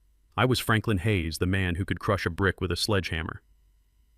I looked Jordan dead in the eye. I said, "This gift is for the Hayes family." I boomed, my voice strong and clear without the tremor I had faked all night. I said, "This is for my blood, for the people who value loyalty over money, for the people who do not plot to lock their fathers in a cage." Jordan's face went white. He realized the game had changed. He realized I wasn't senile. He realized I knew. "Dad," he stammered, looking around at the guests. You You are confused. Let's go sit down. I am not confused, Jordan, I said, pointing the keys at him like a weapon. I have never been more lucid in my life. I drove past Silver Lake today. I saw the place you picked out for me. I heard the recording, Jordan. I heard you and your wife laughing about how easy it would be to dispose of the old man once you got these keys. A gasp went through the room. This time it wasn't awe. It was horror. I held the keys up high. This apartment belongs to a Hayes. It belongs to someone who carries my name with honor. But you, Jordan... I paused. I looked at the son I had raised. I looked at the man who had betrayed me for a check. From this moment on, you are no longer a Hayes. You have sold your name. You have sold your soul, and I do not give gifts to strangers. Kylie lunged at me. Give me those keys, you old fool. She shrieked, her facade completely shattering. I stepped back again, putting the keys safely in my pocket. No, I said coldly. These keys are not for you. They never were. They belong to the real heir. I turned to the side of the stage and raised my hand. Tasha, bring him out. The double doors swung open, and the silence in the room was replaced by a murmur of confusion that was about to turn into a hurricane. Jordan looked at the doors. His knees buckled. He knew who was coming, and he knew that his life as he knew it was over. The double doors at the back of the ballroom did not just open.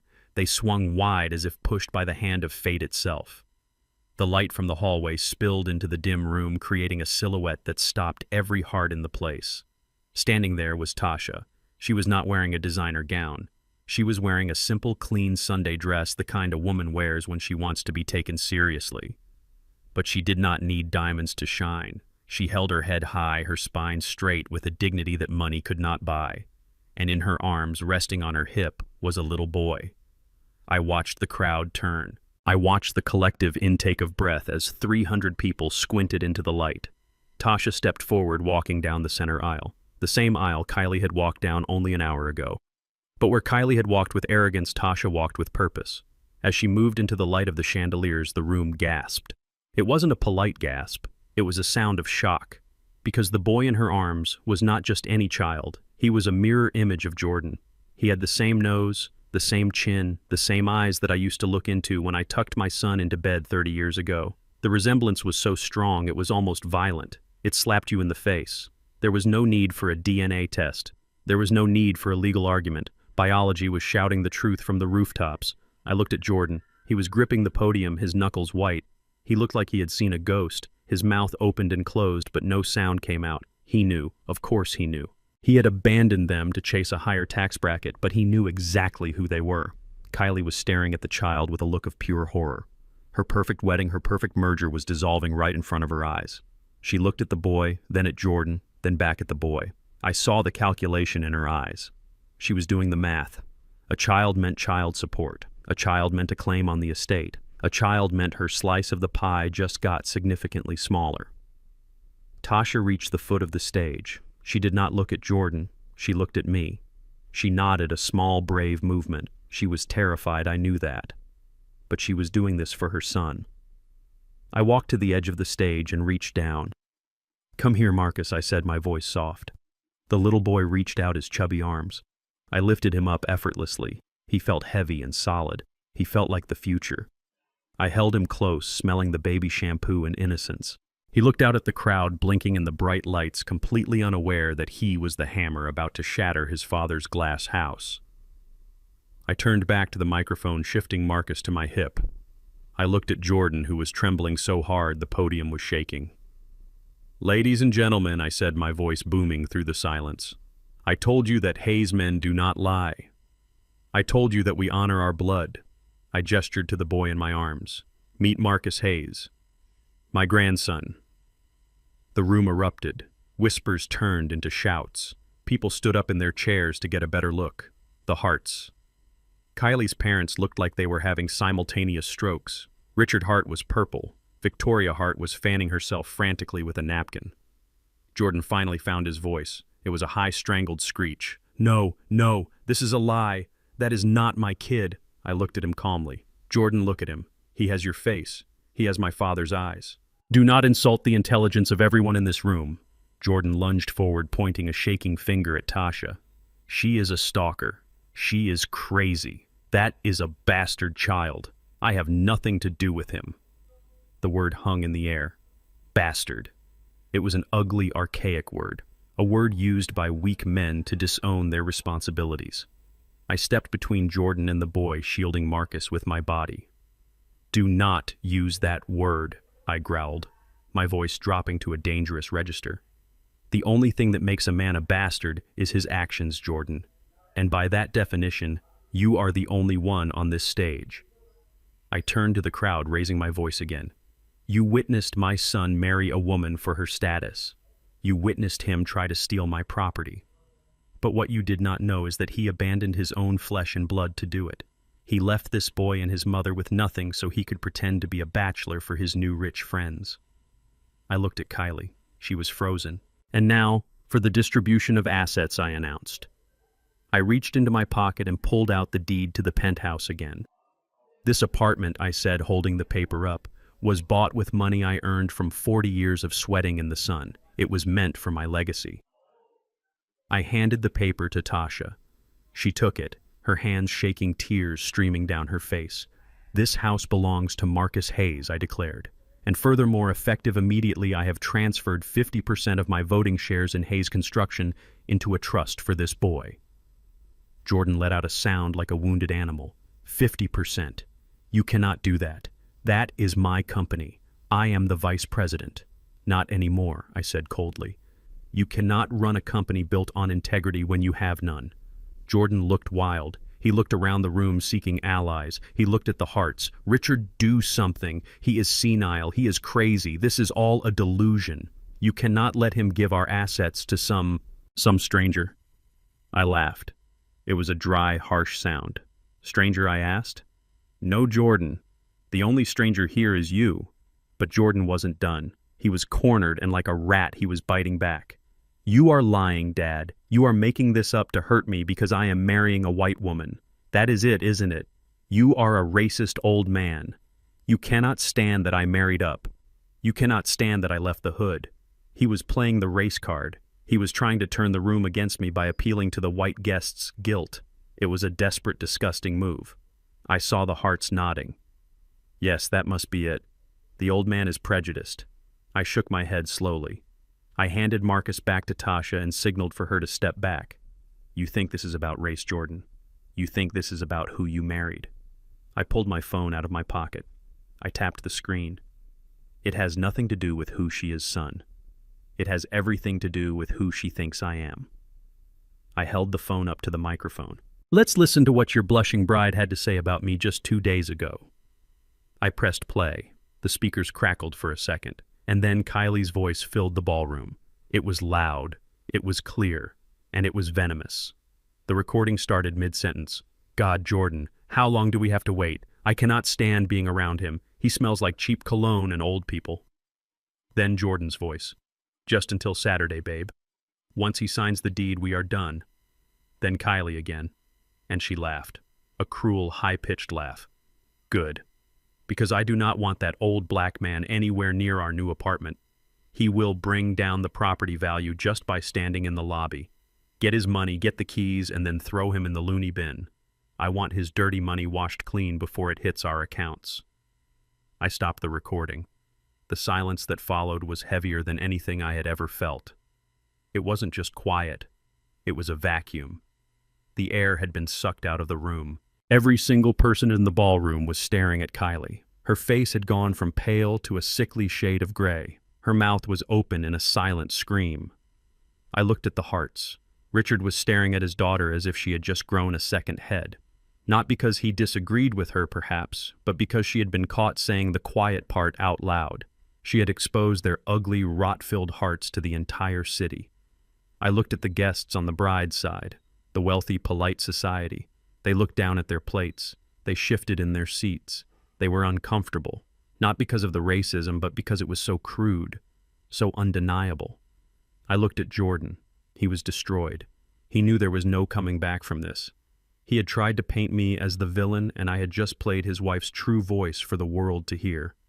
I spoke into the silence. My voice was quiet, but it carried to every corner of the room. "Dirty money," I repeated. That is what she called it. Money earned from building hospitals, money earned from building schools, money earned by a black man who worked honestly his entire life. I looked at Kylie, who was now trembling violently. Well, my dear, you do not have to worry about my dirty money anymore, because you will never see a single dime of it. I turned to the crowd one last time. This wedding is a sham, the vows are a lie, and the reception is over. I picked up my cane. I took Tasha's arm. Come on, daughter, I said to her. Let's take my grandson home. This place has a bad smell.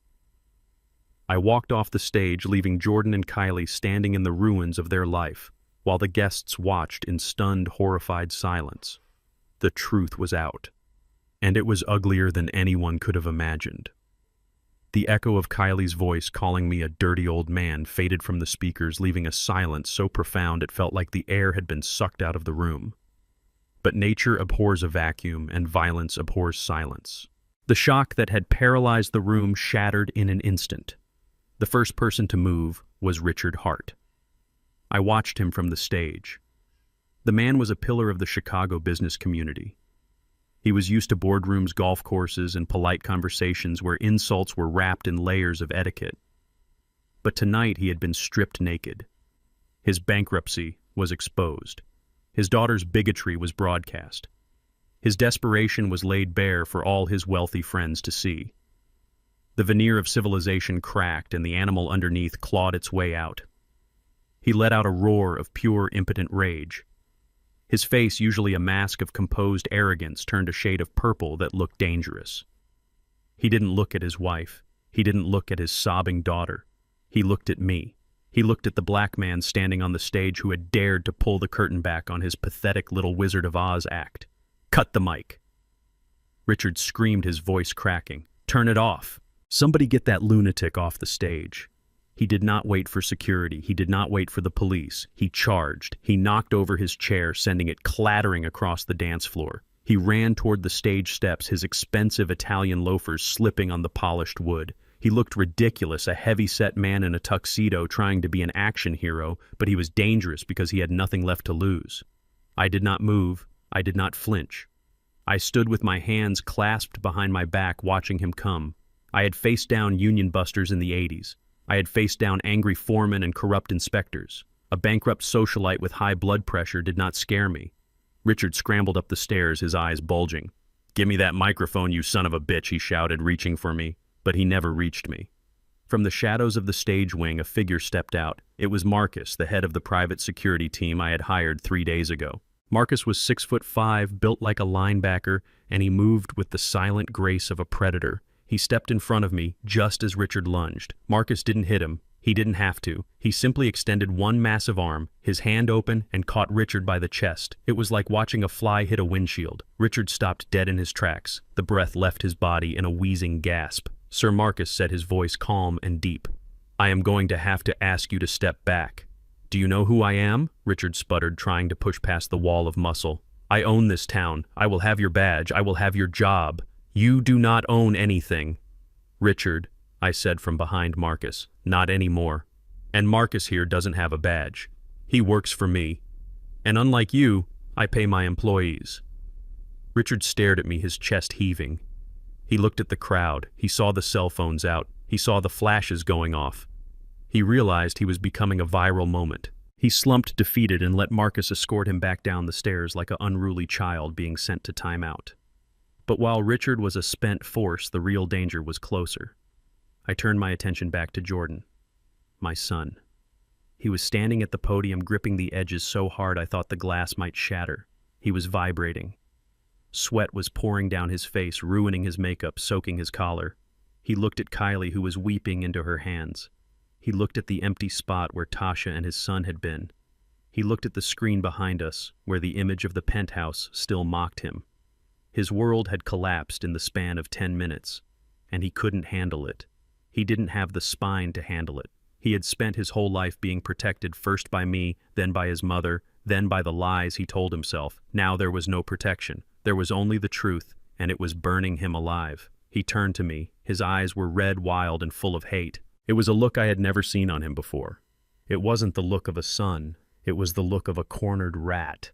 "You did this," Jordan whispered, his voice trembling. You ruined everything. I told the truth, Jordan, I said calmly. If the truth ruins you, then you were already broken. He let out a scream. It was a primal, ugly sound. You are crazy, he yelled, pointing a shaking finger at me. You are insane. Everyone listen to me.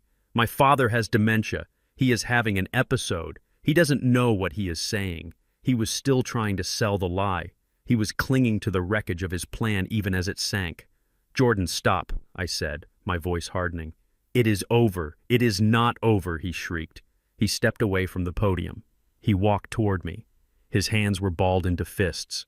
I am going to make you stop. I am going to shut your mouth.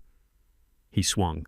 My son, the boy I had carried on my shoulders, the boy I had taught to catch a baseball, threw a punch at my face.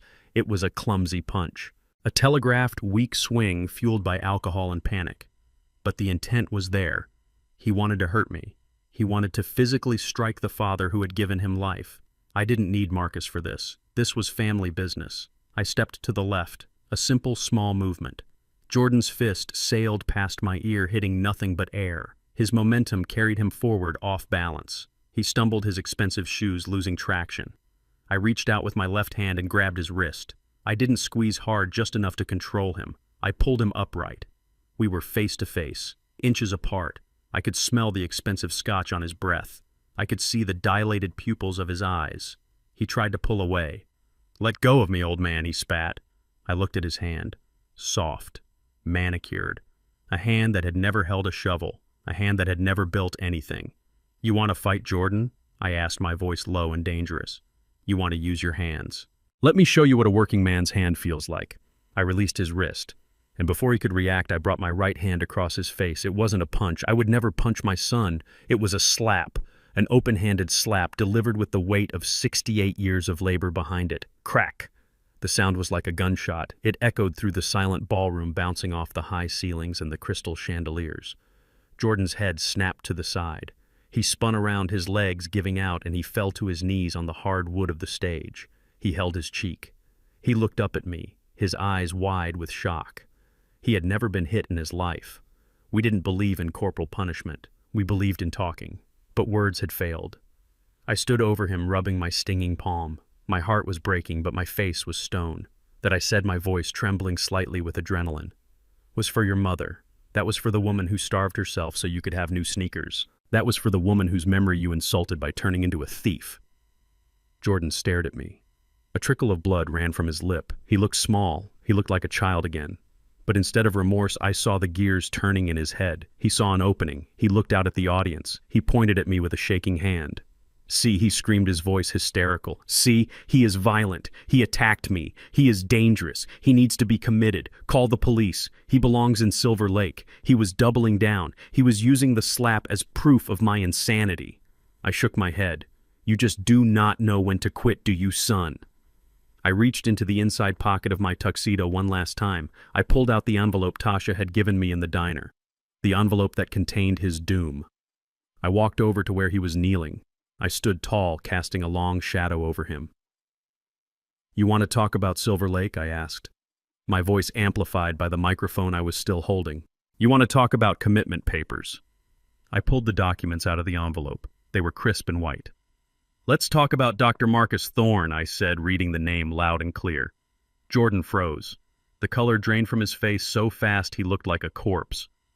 Let's talk about the psychiatric evaluation dated 2 weeks ago. I continued, holding the paper up for the front row to see.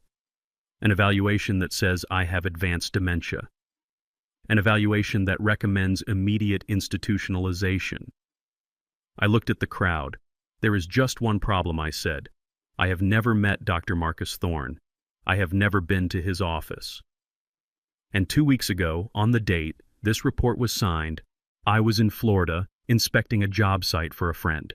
I have the plane tickets to prove it. I looked down at Jordan. This is not a medical report, Jordan. This is a forgery. This is a conspiracy to kidnap a senior citizen and embezzle his estate.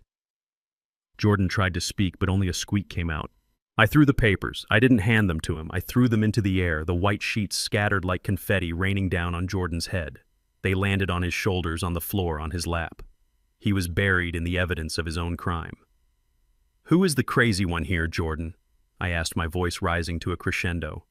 "The man who protects his family, or the man who pays a crooked doctor $5,000 to sign a piece of paper so he can lock his father in a cage?" I turned to the audience. "Read them," I challenged. "Come up here and read them. Read how my son planned to erase me." Nobody moved. They didn't have to read them. They could see the truth written on Jordan's face. They could see the guilt radiating off him like heat. Kylie let out a wail from the side of the stage. She sank to the floor, her wedding dress billowing around her like a collapsing parachute. She knew it was over. The fake medical report was a felony, and she was an accessory. I looked at the chaos I had unleashed. Richard Hart being held back by security, Kylie sobbing on the floor, Jordan kneeling in a pile of fake medical records bleeding from the lip. It was ugly, it was violent, but it was clean.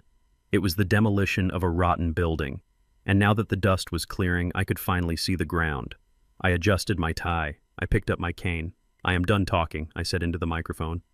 "But I believe there are some people waiting outside who would like to have a word with you, Jordan." I pointed to the main doors. As if on cue, the red and blue lights of police cruisers flashed through the high windows, painting the ballroom in the colors of justice. "You wanted to send me away, son," I whispered, leaning down so only he could hear. "But I think you are the one who is going away for a long, long time." The silence in the ballroom was different now. It was no longer the silence of shock or confusion. It was the silence of a tomb. The air felt heavy, suffocating under the weight of the lies that had just been exposed. Jordan was still on his knees, surrounded by the scattered pages of the fake medical report. He looked like a man drowning in a sea of white paper. Kylie was crumpled on the floor, her sobbing reduced to ragged, hiccuping gasps. The guests were frozen, trapped in a tableau of disaster. But I was not done. The emotional demolition was complete, but the structural demolition had just begun. I turned to the side of the stage and nodded. From the shadows emerged a man who walked with the precision of a scalpel. Mr. Stone, my personal attorney for 30 years. He was a man who smiled rarely and spoke even less, but when he did speak, buildings crumbled. He carried a thick leather briefcase that looked heavy enough to contain bricks. He walked up the stairs, ignoring Richard Hart, who was still fuming in the grip of my security guard. "Mr. Stone placed the briefcase on the podium right next to where Jordan was kneeling. The click of the latches opening echoed through the microphone like gunshots. Jordan looked up. He recognized Mr. Stone. He knew that Stone was the keeper of the gates. Stone pulled out a document stamped with a red seal. He adjusted his wire-rimmed glasses and leaned into the microphone. His voice was dry, devoid of emotion, the voice of pure, unyielding law. "Pursuant to the emergency motion filed this afternoon with the Cook County Circuit Court," Stone began reading from the paper. "All assets, accounts, and holdings currently under the name of Jordan Hayes are hereby frozen pending a forensic audit." Jordan scrambled to his feet. "Frozen," he shouted, his voice cracking. "You cannot do that. Those are my accounts." Stone did not even look at him. He continued reading. "This order includes but is not limited to the joint checking accounts shared with Kylie Hart, the investment portfolio managed by Hart Capital and the offshore holding company, established 3 days ago in the Cayman Islands." A gasp went through the room. The offshore account. That was the secret stash. That was where they planned to hide my money once they stole it. I watched Kylie's parents. Richard Hart went pale. He knew what a freeze order meant. It meant the cash flow had stopped. It meant the blood supply to their parasitic lifestyle had been cut off. Stone turned the page. The sound of the crisp paper turning was the only sound in the room. Furthermore, Stone continued, "The court has granted a temporary restraining order preventing Jordan Hayes or any associate of the Hart family from accessing, selling, or leveraging any property belonging to Franklin Hayes. Any attempt to do so will be considered a violation of a federal court order and will result in immediate incarceration." I stepped forward, standing next to Stone. I looked down at my son. "You thought you were fast, Jordan," I said softly. "You thought you could race against time. But you forgot one thing. I built this city. I know how the permits work. I know how the judges think, and I know how to shut a job site down before the first shovel hits the dirt." Jordan looked at me with wild eyes. "But I have money," he stammered. "I have my salary. I have my savings." I shook my head. "No, son, you do not, because Mr. Stone has one more document to read." Stone pulled out a blue folder. This was not a court order. This was corporate. "This is a resolution from the Board of Directors of Hayes Construction," Stone announced. Jordan's eyes widened. He was the vice president. He thought he was untouchable. Effective immediately, Stone read.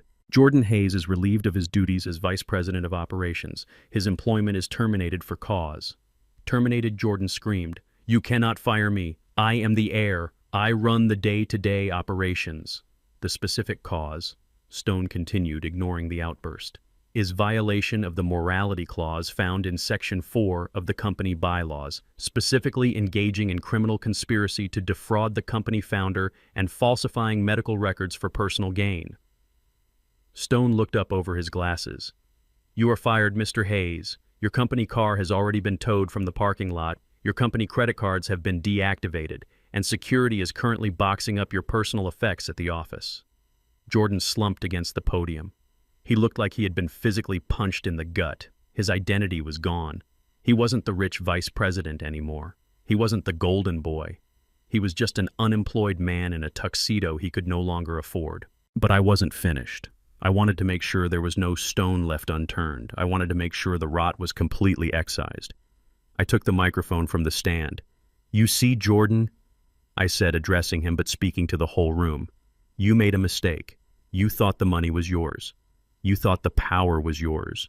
But you were just a tenant in the house I built. And you just got evicted. I turned to the audience. And for everyone wondering where that money went, where the Hayes fortune has gone. I pointed to Tasha, who was standing quietly by the exit with Marcus in her arms. Mr. Stone, please read the final addendum. Stone pulled out the last document. As of 4 p.m. today, Stone read, Franklin Hayes has transferred the entirety of his liquid assets, real estate holdings, and controlling stock options into an irrevocable trust. The sole beneficiary of this trust is Marcus Hayes. The room erupted in whispers again. The baby, the secret grandson. He was now the owner of everything, Stone continued. Mr. Franklin Hayes retains the role of trustee and CEO until Marcus reaches the age of 25. Jordan Hayes is explicitly excluded from any and all benefits of this trust. He receives nothing, not a cent, not a brick, not a grain of sand. I looked at Kylie. She was staring at the baby with a look of pure hatred. She had married the wrong Hayes. She had bet on the wrong horse. I walked over to the edge of the stage and looked down at Richard Hart. You wanted a merger, Richard, I asked. You wanted to combine our families. Well, here is the merger. My money stays with my blood, and your debts stay with yours. Richard looked like he was about to vomit. He knew what was coming next. He knew the financial house of cards he had built was about to collapse.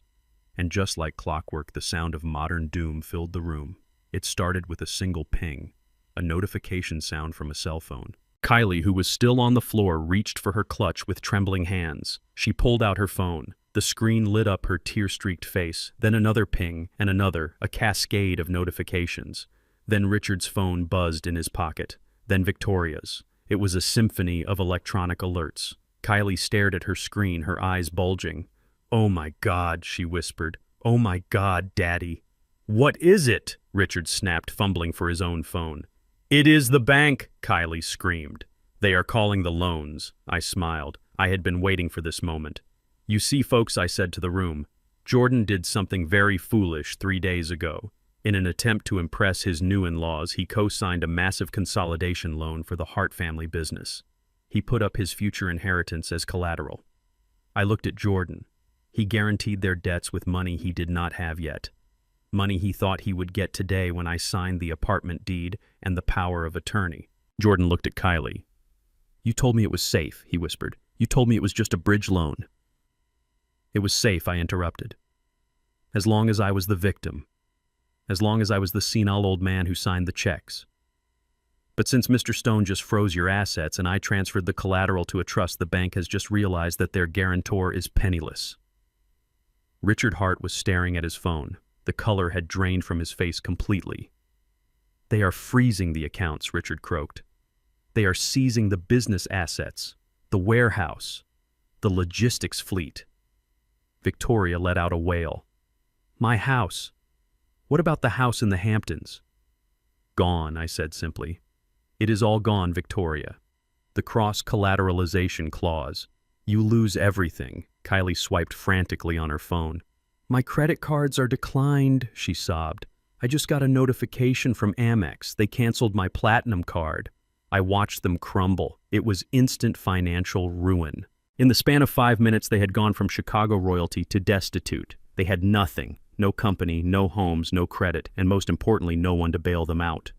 Jordan looked at me. He looked stripped. He looked naked. "Dad," he pleaded, "you cannot let this happen. This is millions of dollars. They will go to jail for fraud if they cannot pay." I shrugged. My shoulders felt light. "That sounds like a personal problem, Jordan." I walked back to the center of the stage. The police lights outside were flashing brighter now, painting the room in red and blue. "You wanted to live like kings," I said, "but you forgot the first rule of being a king. You have to protect the kingdom. You tried to sell the kingdom to the highest bidder. And now you are left with nothing but the bill." I looked at the waiter standing near the stage. "Check, please," I said. But nobody laughed. The reality of the destruction was too visceral. I had not just stopped a wedding. I had annihilated 2 generations of greed. I had wiped the slate clean.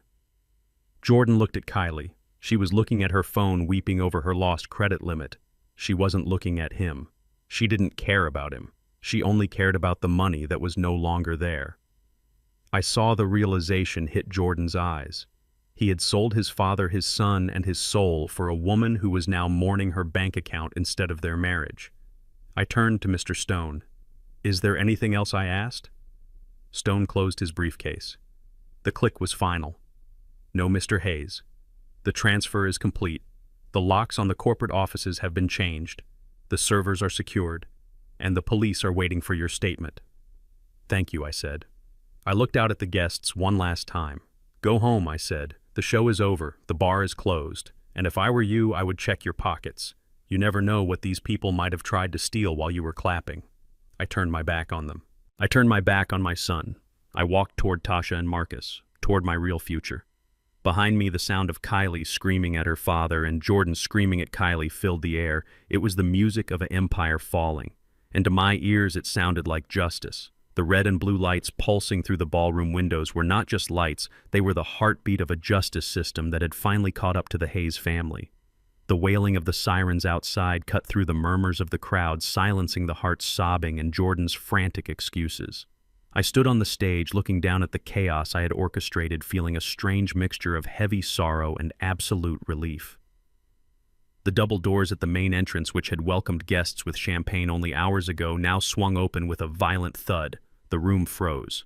A squad of 6 uniformed officers marched in. They moved with a synchronized precision that commanded respect. At the front of the phalanx walked a man I had known for 30 years, Chief of Police Marcus Miller. He was a big man, broad-shouldered and gray-haired, wearing his dress uniform. He and I went back to the days when I poured the concrete for the 12th precinct and he was just a beat cop walking the beat in the rain. We had shared coffee in styrofoam cups on freezing mornings. We understood each other. He knew the value of a hard day's work, and he knew the smell of a rat. Jordan saw him and scrambled backward on his knees, slipping on the scattered papers of his fake medical report. He looked like a cornered animal. Chief Miller did not look at the guests. He did not look at the flowers. He walked straight to the edge of the stage. He looked up at me and gave a small, grim nod. It was the nod of a man doing a duty he took no pleasure in. I nodded back. It was time. Miller turned his gaze to my son. His face was stone. "Jordan Hayes." Miller boomed his voice, filling the cavernous room without the need for a microphone. Jordan tried to stand up, but his legs failed him. He stayed on his knees, trembling. Chief Jordan stammered. "Chief Miller, it is a misunderstanding. My father, he is confused. We were just... Save it for the judge, son." Miller interrupted, his tone cutting through Jordan's babble like a knife. Miller signaled to 2 of his officers. They stepped onto the stage, their boots heavy on the wood. They flanked Jordan, towering over him. Jordan Hayes. Miller continued pulling a folded warrant from his pocket. "You are under arrest for conspiracy to commit medical fraud, forgery of a legal document, and attempted unlawful confinement of a senior citizen." The words hung in the air, heavy and final. Fraud, forgery, confinement. These were not white-collar misunderstandings. These were felonies. These were the kind of charges that put you in a cage with people who did not care about your designer tuxedo. "And we are not done," Miller added, turning his head slightly to scan the room. "We also have a warrant for Dr. Marcus Thorne, who I believe is currently attempting to board a flight at O'Hare Airport. He will be in custody within the hour. And he has already started talking Jordan. He gave us the text messages. He gave us the bank transfer records where you paid him $5,000 to sign that fake dementia diagnosis. Jordan let out a sound that was half sob, half scream. No, he lied. That doctor is a liar. One of the officers grabbed Jordan's arm. He hauled him to his feet. Jordan was dead weight. He was sobbing openly now, tears streaming down his face mixing with the snot running from his nose. He looked pathetic. The arrogant businessman who had sneered at my work boots was gone. In his place was a terrified boy realizing that Daddy could not fix this. Jordan twisted in the officer's grip and looked at me. His eyes were wide and desperate. "Dad," he screamed. "Dad, tell them. Tell them to stop. You cannot let them take me. I am your son." I looked at him.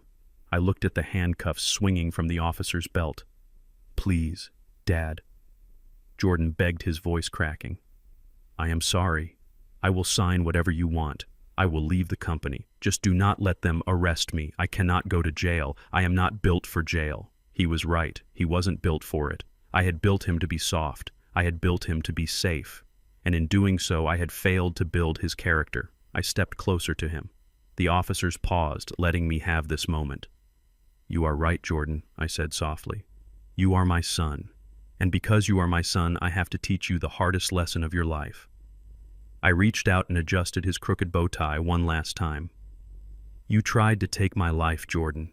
You tried to lock me away in a warehouse for the dying so you could spend my money. That is not a mistake. That is a choice. And now you have to live with the consequences of that choice." Jordan shook his head violently. "No, Dad, please."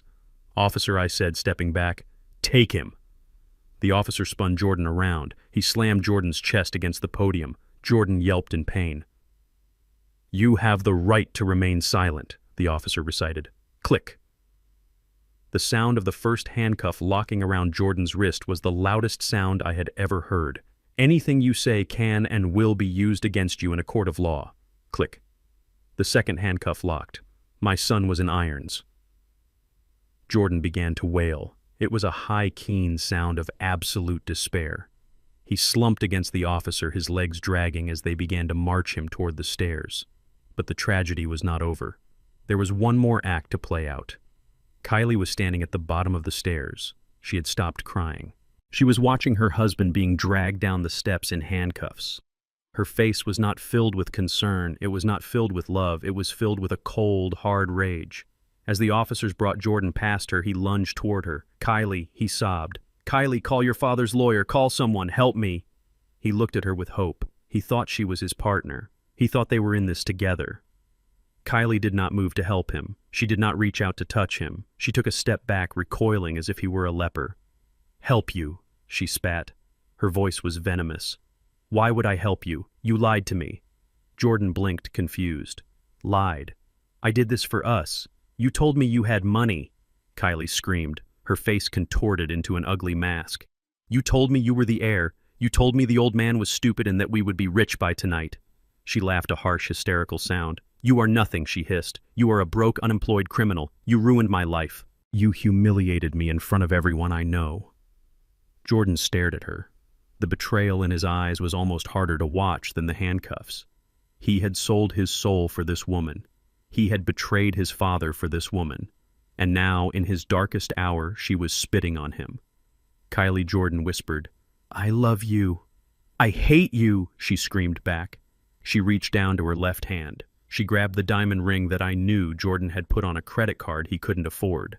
She yanked it off her finger. She threw it. She threw it right at his face. The diamond hit his cheek, leaving a small red mark before bouncing away across the floor. "I want an annulment," she yelled. "Take this trash with you to prison." She turned her back on him. She walked over to her parents, who were huddled in a corner trying to hide from the flashing lights. Jordan watched her go. He slumped completely in the officer's arms. The fight went out of him. He wasn't crying anymore. He just looked broken. He realized then that he had absolutely nothing. He had no father. He had no money. He had no wife. He was alone in a crowded room. Officer Miller looked at me one last time. I saw the pity in his eyes. "I will call you tomorrow," Franklin Miller said. I nodded. "Thank you, Marcus." The officers dragged Jordan out through the double doors. The guests parted like the Red Sea, staring in morbid fascination. I watched my son's back disappear into the night. I watched the flashing lights reflect off the handcuffs. When the doors swung shut, the room was silent again. But the air felt cleaner. The poison had been drawn out. It was a painful surgery, but the cancer was gone. I looked down at the ring lying on the floor. It sparkled under the stage lights. It was a symbol of everything that had gone wrong, a fake promise paid for with debt. I did not pick it up. I left it there. Let the janitor have it. Let him sell it and buy something real for his family. I turned away from the door. I looked at Tasha. She was holding Marcus tight, shielding his eyes from the scene. She looked scared, but she was standing her ground. I walked over to them. My legs felt heavy. I felt every one of my 68 years. But when I reached them, I forced myself to stand tall. "It is over, Tasha," I said softly. She looked at me with tears in her eyes. "I am sorry, Franklin. I am so sorry it had to end this way." "Do not be sorry," I said. "You saved my life, and you saved his." I touched the baby's cheek. He was sleeping. He had slept through the sirens and the screaming. He was innocent, and I would make sure he stayed that way. "Let's go," I said. "My car is outside." We walked past the Harts. Richard was on the phone screaming at a banker. Victoria was staring at the wall, catatonic. Kylie was sitting on a chair scrolling through her phone, probably looking for a new victim. They didn't look at us. We didn't look at them. We walked out of the ballroom past the stunned guests and into the cool night air. The police cars were pulling away. I watched them go until the taillights faded into the traffic of Chicago. I took a deep breath. The air smelled of rain and exhaust. It smelled like the city. It smelled like freedom. I opened the back door of the Lincoln for Tasha. She strapped the baby in. I got into the driver's seat. I put the keys in the ignition. The engine purred to life. I looked in the rearview mirror. I saw the Grand Elysium Hotel looming behind us, a palace of lies. I put the car in gear. I wasn't going back to the penthouse. Not tonight. Tonight I was going back to my old house, the house with the creaky floorboards and the memories of Esther, the house that was built on a solid foundation. I drove away, leaving the wreckage of my son's life behind me. It was the hardest thing I had ever done. But as I glanced at the sleeping baby in the back seat, I knew I had made the right choice. I had pruned the dead branch so the tree could survive. And looking at that little boy, I knew the tree would grow strong again. The winter wind whipped against the glass of the penthouse windows, howling like a wolf trying to find a way in. But inside, everything was warm. 6 months had passed since the disaster at the Grand Elysium Hotel. 6 months since I watched my son being led away in handcuffs. People ask me if I miss him. They ask if a father can ever truly turn off the love he feels for his child. The answer is complicated. I miss the boy he was. I miss the 10-year-old who waited for me at the door. But I do not miss the man he became. And looking around this room, I realize that I have not lost a family. I have finally found one. I sat in my favorite leather armchair, the one Ray helped me move in last month. Opposite me sat Marcus. He was 3 years old, but he had the focus of a much older child. Between us sat a chessboard. It was the same set my father had taught me on hand, carved from oak and walnut. Knight to e4. I said softly, moving the piece for him. Marcus frowned, his little eyebrows bunching together just like mine. He reached for his pawn. He hesitated. He looked at me, seeking approval. "Do not look at me, little man," I said gently. "Look at the board. If you move that pawn, what happens to your king?" Marcus looked back down. He studied the board. Slowly he pulled his hand back. He saw the trap. He smiled, a gummy, bright smile that lit up the room. He moved his bishop instead, blocking my attack. "Good," I said, nodding. "Very good. You are learning to protect what matters."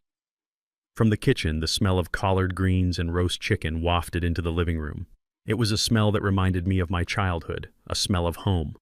Tasha was humming a song as she stirred a pot. She wasn't wearing a maid's uniform. She was wearing jeans and a sweater, looking relaxed, looking like she belonged. She wasn't a guest. She wasn't a servant. She was the lady of the house. She walked in carrying a tray of lemonade. She set it down on the coffee table and kissed the top of Marcus's head. "Dinner will be ready in 20 minutes, Franklin," she said. "Ray and May just parked downstairs. They are arguing about who brought the better potato salad." I laughed. It was a real laugh, deep and resonant. It felt good to laugh. For years, my house had been silent. Jordan never visited unless he wanted money. The Harts certainly never came over for potato salad. But now, this penthouse, this trophy property that was supposed to be a monument to greed, had become a home. It was filled with noise. It was filled with life. I looked at Tasha. "Thank you," I said. "For the lemonade," she asked. "For everything," I replied. "For giving me a second chance to be a father." She squeezed my shoulder. "You gave us a life, Franklin. We are the ones who should be thanking you." She went back to the kitchen.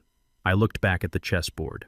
I looked at the king piece. It was tall and proud, but it was useless without the pawns and the knights to protect it. Jordan never understood that. He thought being the king meant sacrificing everyone else to save yourself. He didn't understand that a king is the servant of his people. The intercom buzzed. The doorman's voice came through. "Mr. Hayes, the mail is here." I brought it up. I stood up, my knees protesting slightly. I walked to the foyer and took the stack of envelopes from the table where the doorman had left them. Most of it was standard. Utility bills, a magazine subscription, a postcard from an old friend in Florida. And then I saw it. It was a plain white envelope, no stamp, just a stamp in red ink that read Inmate Correspondence, Stateville Correctional Center. My heart skipped a beat. I knew who it was from. I had been dreading this letter and expecting it for half a year. I walked back into the living room, but I didn't sit down. I walked to the window looking out at the city lights. I held the envelope up to the light. It felt thin, cheap. I ripped it open. The handwriting was messy, scrawled in pencil. It was Jordan's handwriting, but it lacked the arrogant flourish it used to have. It looked jagged, desperate. "Dear Dad," it began. I adjusted my glasses. "I hope you are good. It is cold in here. The heating is broken in my block. I have been thinking a lot. I know you are angry. I know I messed up. But you have to understand it wasn't my fault." I stopped reading. I looked up at the reflection of the room in the glass. It wasn't his fault. Even now, sitting in a cell, he couldn't say the words. He couldn't take the weight. I looked back at the letter. "Kylie pushed me," he wrote. "She was always talking about money. She made me feel small, Dad. She said I wasn't a real man if I couldn't give her the lifestyle she wanted. I only did it to make you proud. I wanted to show you I could play in the big leagues." I shook my head. He was blaming the woman he had conspired with. He was blaming me for his need to impress. He was blaming everyone but the man in the mirror. The letter continued. "My lawyer says that if I can get a character witness statement from you and maybe some restitution money to pay back the Harts' creditors, I could get out on parole in 2 years. I know you have the money, Dad. You have the trust fund, just a small loan. I will pay you back. I promise. I am your son. You cannot leave me in here. It is dangerous. Please. Just 500,000. 500,000. He was asking for $500,000 as casually as if he were asking for lunch money. He didn't ask about his son. He didn't ask about Tasha. He didn't ask how my health was. He asked for money. He asked for a way out. He was still trying to negotiate. He still thought our relationship was a transaction. I looked at the signature at the bottom. Love, Jordan. The word love looked foreign on the page. It looked like a lie. I felt a sadness wash over me, but it was a distant sadness. It was like looking at a photo of a house that had burned down years ago. You remember it, but you know you can never live there again. I walked over to the fireplace. It was a modern gas fireplace, flames dancing over glass stones. Tasha walked in drying her hands on a towel. She saw the envelope. She saw the expression on my face. She knew. "Is it him?" she asked softly. I nodded. "What does he want?" she asked. I looked at the paper one last time. "He wants the one thing I cannot give him," I said. "He wants an easy way out." I crumpled the letter in my hand. It made a dry, cracking sound. Tasha watched me. She didn't tell me what to do. She let me be the father I needed to be. I tossed the crumpled ball of paper into the fire. We watched it catch. The paper turned brown, then black. The pencil marks, the excuses, the pleas for money, the blame shifting, all of it curled up and turned to ash. It was gone in seconds. "I am not writing back," I said. Tasha nodded. "Good. I am done bailing him out," I said, turning away from the fire. "He has a roof over his head. He has 3 meals a day. That is more than he left you with. If he wants to get out, he can do it the hard way. He can serve his time. He can learn what accountability feels like. Maybe, just maybe, prison will teach him the manhood that I couldn't. I walked back to the chess table. Marcus was waiting for me. He was holding a knight in his chubby hand, banging it gently against the board. "Papa, play," he said. I sat down. I looked at this little boy. He had the same blood as Jordan. He had the same DNA, but he would not have the same fate, because he had something Jordan never had. He had the truth. "You know, Marcus," I said, taking his hand, "a wise man once told me that blood is thicker than water, but he was wrong." I moved my rook, protecting his king. "Loyalty is thicker than blood," I whispered. "Respect is thicker than blood. Love is thicker than blood." I looked up at the camera, breaking the fourth wall, looking directly at you. I lost a son that day at the wedding. I cannot sugarcoat that pain. It wakes me up at night sometimes. I wonder if I was too hard on him. I wonder if I loved him too much or not enough. But then I look at this boy. I look at Tasha. I look at the life we have built from the ashes of that disaster. And I realize that I did not lose a family. I pruned a dead branch so the tree could survive. I stood up and walked to the window one last time. The city of Chicago lay spread out before me, a grid of lights and steel.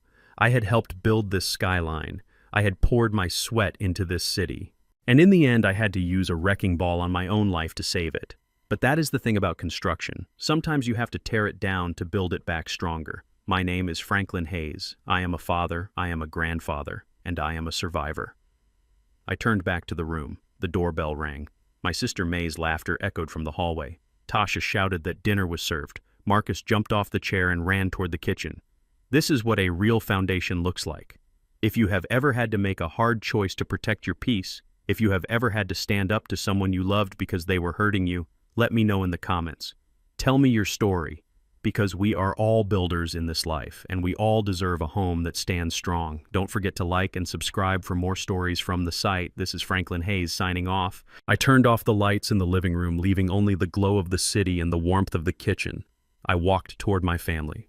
I walked toward the future. And for the first time in a long time, I wasn't worried about the storm outside. I was finally home. What did this painful journey teach me? It taught me that the title of family is earned through loyalty, not given by birth. We often cling to toxic relationships simply because we share DNA, but a house built on a rotten foundation will eventually collapse on top of you. I learned that you cannot buy love, and you certainly cannot buy respect. True family isn't about who you are related to. It's about who stands by you when the storm comes. Don't be afraid to walk away from people who only view you as a resource. It hurts to prune the dead branches, but remember, it is the only way the tree can survive to bloom again.